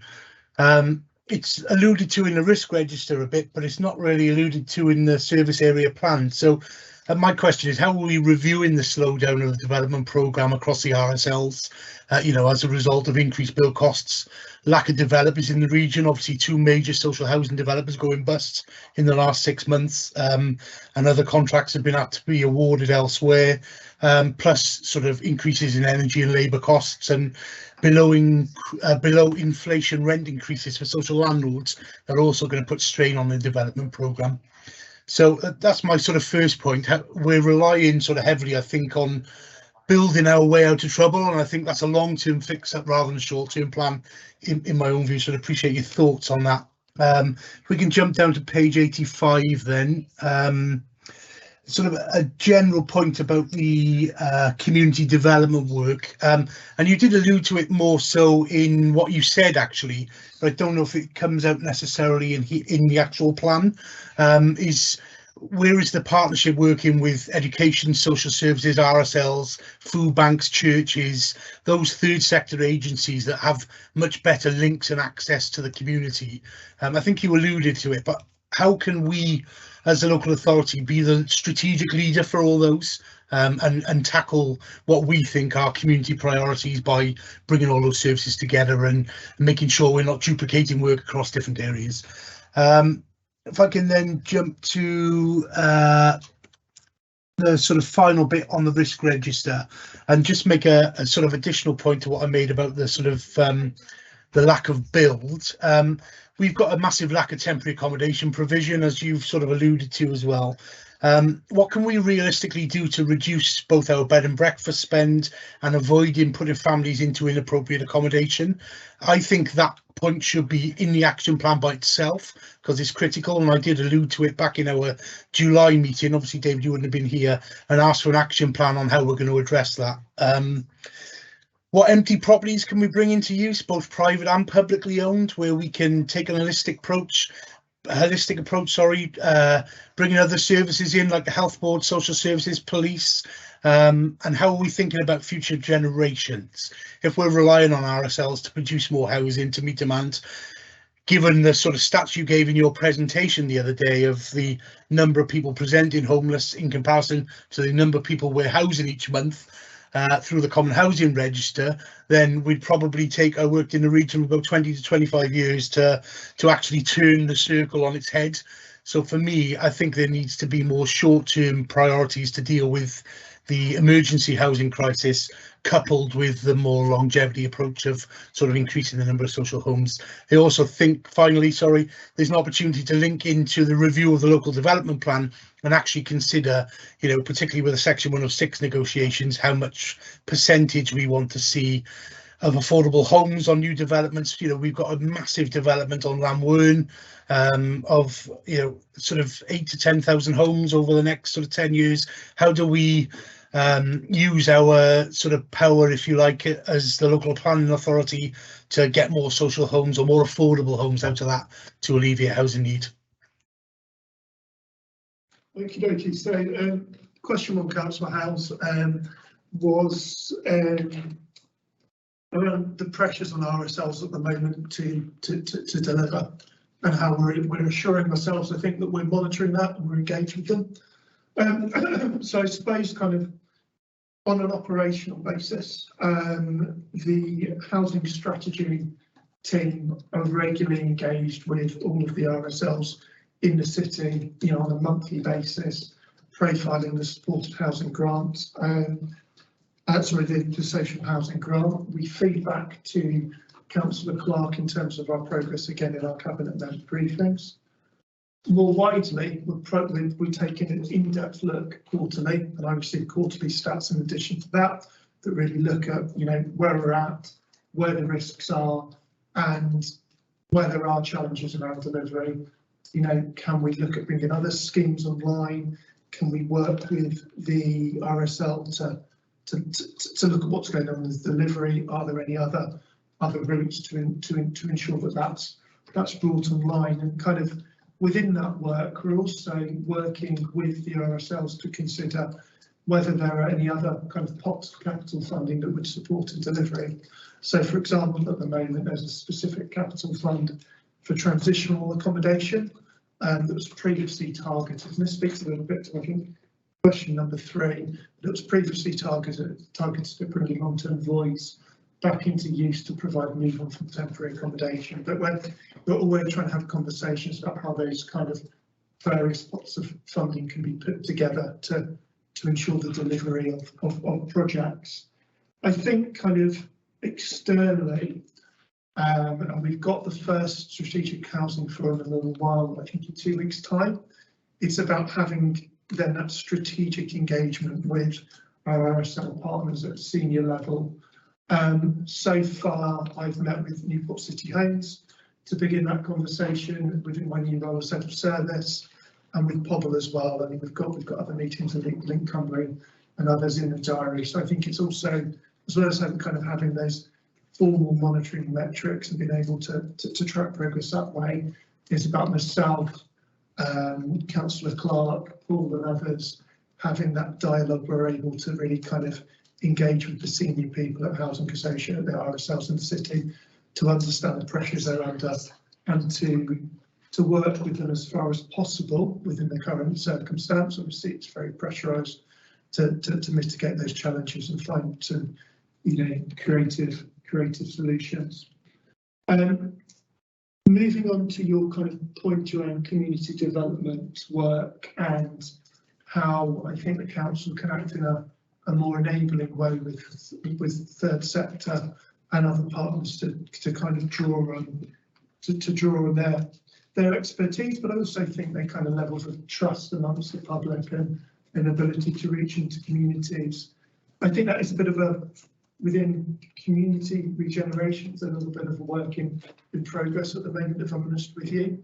But what we are doing through initiatives such as our food poverty work is working with Gavin in particular to develop a partnership where they're actually using their links to deliver a grant programme on behalf of us, on behalf of our organisation. We're also kind of, you know, around cost of living. We had an event recently which brought a lot of partners into the riverfront, and we're hoping to run some kind of events around Christmas where, you know, we're again facilitating other partners to come together with us and to kind of offer a bit of a horrible word sometimes, but a holistic approach, an approach where lots of different agencies are working together. And finally, obviously, we had the kind of strategic event in the middle of November where we brought together leaders from throughout Newport, both kind of faith-based, third sector, ourselves, health and others, to really kind of think about how we can take a partnership-based approach to respond to the cost of living crisis. And I think this is something that, as a new head of service, it's something I'm really keen that community regeneration really do begin to push and develop over the coming months and years. My last job was actually in the voluntary sector, so I really kind of appreciate and understand the different relationship that those providers can have, and how well they are working well with local authority that can really spread our impact, allow us to kind of reach into communities in a way we may not otherwise be able to do. Point around TA reduction, councillor House is a really valid point, you know, and I think it's possibly something we should consider putting in the service plan. If I'm to be upfront, we can look at that. And I think your point around you know, can we build out this situation through social housing itself? I think it's imperative that we don't just rely on social housing in ourselves to deliver the stock, because they can't. I think there's a couple of things that I'm really keen to look at as we develop. I think there's opportunities in terms of potentially social investment into Newport, so social investment companies looking at investing in stock. We've touched upon the private rented sector as well, you know, in terms of advice to tenants and some of the issues that the private rented sector can present us. But actually, there is an opportunity there if we can get that engagement right to work with landlords in a different way, and to look at some of the schemes that we run and whether that could support more landlords to rent through with us. So, for example, in our temporary accommodation service, we run a private sector leasing scheme, which you mentioned earlier, Councillor House, that actually guarantees private landlords a rent and takes on day-to-day management. Is there a way that we can look at expanding that in the future? And then kind of more widely around empty buildings and opportunities there, and also moving into section 106 and the local development plan. And I think that's a piece of work that both myself and Tracy do need to take forward over the kind of coming months and years. We've not had the opportunity so far to kind of sit down and really begin that conversation, but we do have meetings diarised to think about how the kind of two service areas can align more closely, and how we can, you know, really use all of the levers that we've got as a local authority to bring together the pipeline of housing that we're going to need to meet the current demands that we've got. And I think that speaks towards the point that we need to have a corporate housing strategy where we recognise that actually housing and homelessness isn't just a housing department issue. It kind of cuts across the council in a really kind of really significant way, and lots of departments have got an opportunity to support us to deliver and respond to the crisis, whether that's buildings or whether that's supporting kind of social care. Can I come back briefly, Jan? Thanks. I take all your points and absolutely agree. I think my own view is that we need a task and finish group to look at sort of, you know, emergency temporary accommodation. I'd love to see a task and finish group on this to be set up. You know, we're bringing professionals in from other areas and partners and members, and you know, we did that in a number of other areas in other service plans, and I would welcome a sort of look at, because I think we are right in the middle of a housing crisis, which is only going to get worse with the recession, you know, and there's more and more media sort of scrutiny on it every day with sort of mortgage rises and all the rest of it. And one final point, sorry, is I might have expected to see on this plan that you would be reviewing your structure, given that, you know, I know a number of people who work in the housing team. They're struggling and they're really under-resourced in my view from an outsider looking in, and I would have expected to see you sort of reviewing the structure over the next sort of 12 months and thinking about, have you got the right people in the right places, you know, to deliver sort of what is a real challenging area. So just throwing that one there. Thank you. I'll shut up now. Thank you, Councillor Hurls. Councillor Thomas. Thank you for that. That was really interesting, and it just sort of makes me wonder, you know, why we haven't been taking this more joined up approach to the issues of community development, community support and housing, when we think about the roles that, you know, the RSLs has played, but actually now we need to be thinking in a different way about how we can bring more resources into the area. So I don't really think I don't come from the same background as Mark, but I do come from a voluntary sector. I used to work for Gabo. I did. That was my, she did. That was my last job, health and social care. But I mean, you know, thinking of my own ward, we lost valuable resources in terms of community centres. And it happened some years ago now in a none of the very few of the officers I suspect who were around at that time still exist within the organisation. I'm sure it was before Paul came, but you know there was a very in-depth look at all of the community centres and a very critical look actually, and it was not a constructive look when it came to, you know, examination, when it came to actually developing them and seeing what their value was. But I mean, obviously nobody sort of, you can't see what's ahead, can you? Lots of the time you just have to make the best guess. But so many of our decisions have obviously been driven by money. And so things have been decided in the past in different ways. Now we have to look at things differently and recognise what is good investment and what in the long term will just end up costing us extra money, but more importantly, suffering of our residents within the area. So, you know, I'm pleased to see that this is being looked at in a different way. We've clearly got a huge issue with temporary housing. You know, David very helpfully gave us an excellent presentation on housing last week. It was only last week. And the numbers that you came up with were actually frightening about the challenges which we have now, and that is today, not what we're going to have in 6 months down the line, or you know when the subsidy of household fuel ends, or when you know inflation goes up again. You know, we just have to plan for the worst and trying to deliver the best that we can. But thank you very much for that. Yes.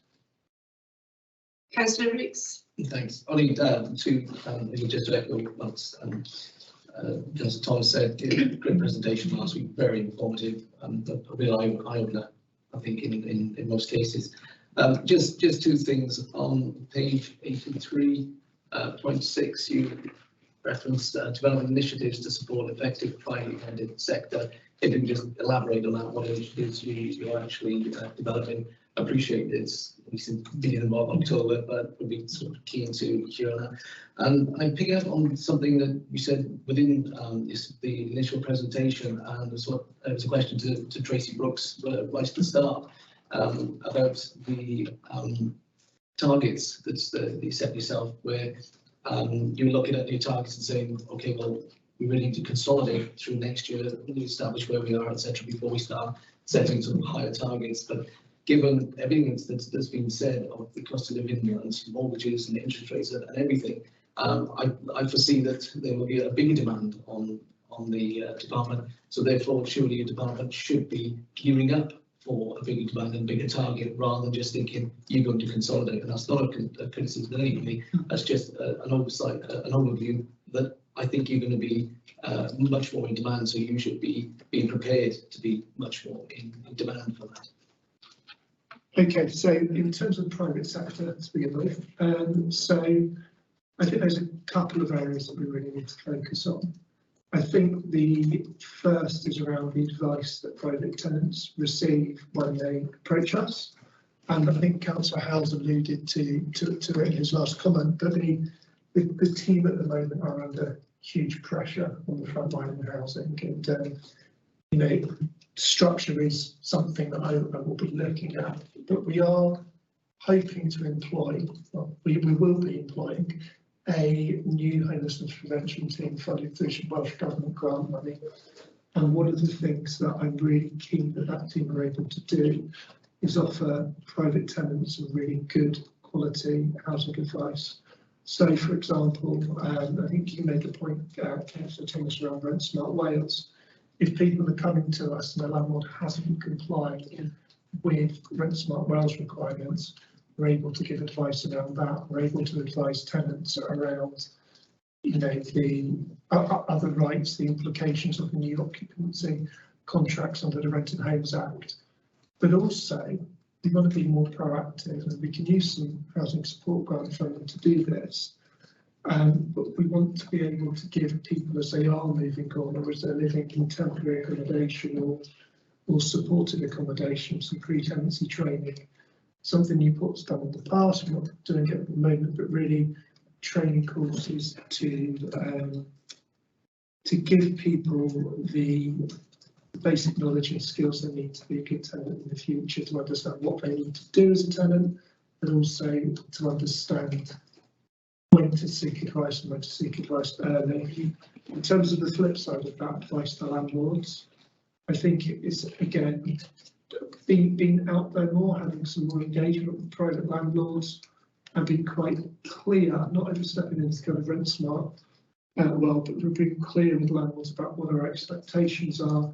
We just give them basic, decent advice when they come to us, and we're working with them through our housing casework, hopefully to avoid having to then refer them into kind of enforcement services, which, you know,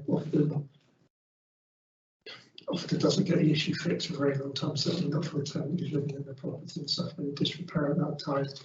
And I think your kind of point, Councillor Reeks, around kind of increasing demand and trying to stay static is noted, and yeah, something we'll look at, and hopefully some of the kind of, you know, by looking at some of the structures, and hopefully some of this additional Welsh Government funded resource will support us in kind of strengthened, almost standing still in some of our areas, rather than being able to make a really positive kind of indentation to the more challenging numbers.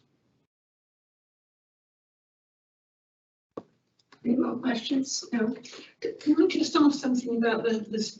You know, we have got a considerable amount of very vulnerable private housing property in private ownership.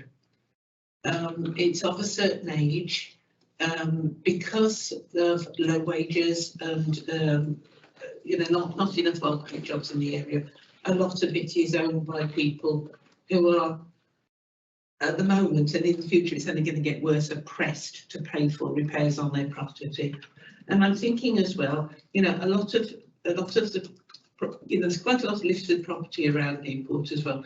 So you've got the situation here where we've got some rules which are preventing houses from actually optimising their livability and their habitability, if that's the right word for that. You know, you've got things like rules around, you know, if it's got single glazing and it's listed, you can only put single glazing back in. We were in a position with one of the roads, not Eminent, was it Eminent Street, by the road which goes alongside the no, it goes alongside opposite the leisure centre. Yeah, lots of money put into that. But I mean, they're in a position then where they got new window frames and everything, but I mean, it was forbidden to put secondary glazing in. So you're always going to have that problem of leaky houses where the heat is just escaping, you know. And I don't suppose as one council we're in a position to do anything about this, because I think this is government from higher up. But I would love to see the day when we take a more modern approach to planning regulations as they do on the continent, where they have beautiful, decorative, attractive, historic buildings that people are actually able to live in and be comfortable in. And I think we're getting further and further away from that. And we also stand in real danger now of losing considerable amounts of housing stock because it will simply become uninhabitable, and they'll be putting enforcement orders on it, you know, if things get worse. So, you know, there's a lot of perhaps extra issues that we have in Newport, which are going to be, well, congratulations on your job. I think you've taken up quite a lot. I told him it was a dream job, don't you? Well, thank you anyway. All members happy? Yes. Thank you for attending and your reports. Thank you. The lady will be asleep. I can't remember, was it? Yeah. Well, if you booked it in, she would be guaranteed to drop off. These pictures. I always feel like doing the. Thank you. Thank you. Comments, recommendations for each service area. Is this, are we still live through those? We're still live, yeah. So for the comments, recommendations, what I got first of all for regeneration is to comment, Councillor Thomas, about the performance measures on page 35, the number of businesses for improving provision of advice and guidance. You mentioned about the targets, similar comment that we've made for the last service area. Do you feel the target was not high enough? Not high enough. Not high enough. No. I mean, I think was it 400, that one?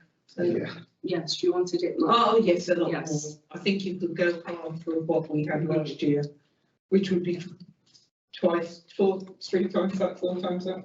Mm-hmm. Okay. From memory. That was the. I mean, we're not going to shoot anybody for not meeting that target, but we want to know the resources that being put in there to service those sorts of that support to go back out into the into the city. Okay, that was the only comment that I picked up from that. Was there any other comments or recommendations the committee would like to make in regards to the regeneration service plan?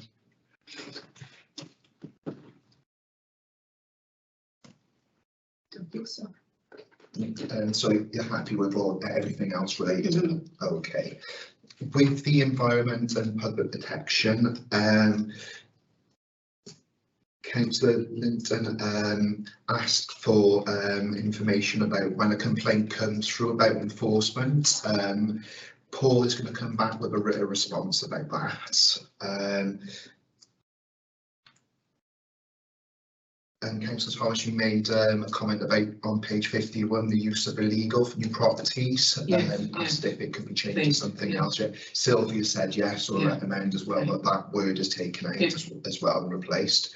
Does the committee have any other comments or recommendations in regards to that service plan? Are you happy with everything contained? Page 50 with the targeting, setting up targets and monitoring for the cleaning up of the backlog, for the environmental health and the training standards of the buildings. Yes. Okay, again with that, do you feel that the target should be raised on Well, that? there's no target. There's no target. We have no idea what the backlog is like, so we need to get all of the backlog and understand it, and then decide how they're going to clear it. Yeah, and the same actually for the HMO inspections. We asked about it, but we didn't get an answer about how far behind it was, other than there was acknowledgement that it is still behind. Okay, thank you very much.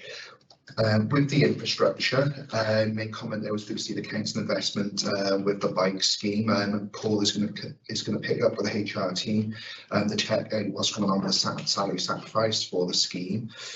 Councillor Howells made comment about the business contingency plan, whether it's being externally or internally audited. So see if we'll get back with information in regards to this. Are the committee happy with what was being told with the service plan? So is there any other comments or recommendations you'd like to make? No. Okay, thank you. And with the last one, the housing service area, Councillor Howells made comment about the final part of the risk register, the lack of temporary accommodation. It should be put in the plan about reducing the bed and breakfast spend and putting families in the wrong accommodation. David said that he put that in the service plan. Councillor Howells also mentioned about having a task and finish group set up. So I can request this as well. And also, It's a good idea. I thought so as well. Yeah. Next house also made comment about expecting to see a review of the structures, and yourself, Councillor Reid, said as well about possibly the instructing and under-resourced, you know, over the 12 months. Yeah, saying about the targets again, we've got to make sure the department should be considering when they're more in demand over the year that they should be prepared for it. And David said he's going to be looking at the structures in regards to that as well. Was there anything else, any other comments that you'd like to make in regards to this service plan? You're happy with that as well? Okay, thanks very much. So I'll take all those comments and recommendations. I'll send them off to the heads of service and cabinet members. In regards to the scrutiny advisory reports, our next meeting is next week at 4 o'clock. We'll be discussing the law and standards, people, policy and transformation and finance plans. So we'll have the heads of service for them as well, and the cabinet member, Councillor Petruni. And then the meeting after that would be the 23rd of January. We'll be discussing the draft budget proposals. Like I said in the pre-meeting, I'll be discussing with my manager how we're going to work, you know, the meeting structure out, as well as possibly having 7 service areas. And then it's just the action plans. Councillor Rees, I'll have a chase up the acronyms as well from the law and standard service plan, and the other query that you made as well, which I've got written down in my notes as well. That's anything on my check.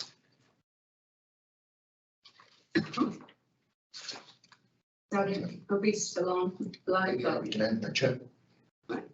Thank you all for coming. I know you for your inputs and your questions and your recommendations. Thank you all very much. Thank you. Meeting closed. Yeah.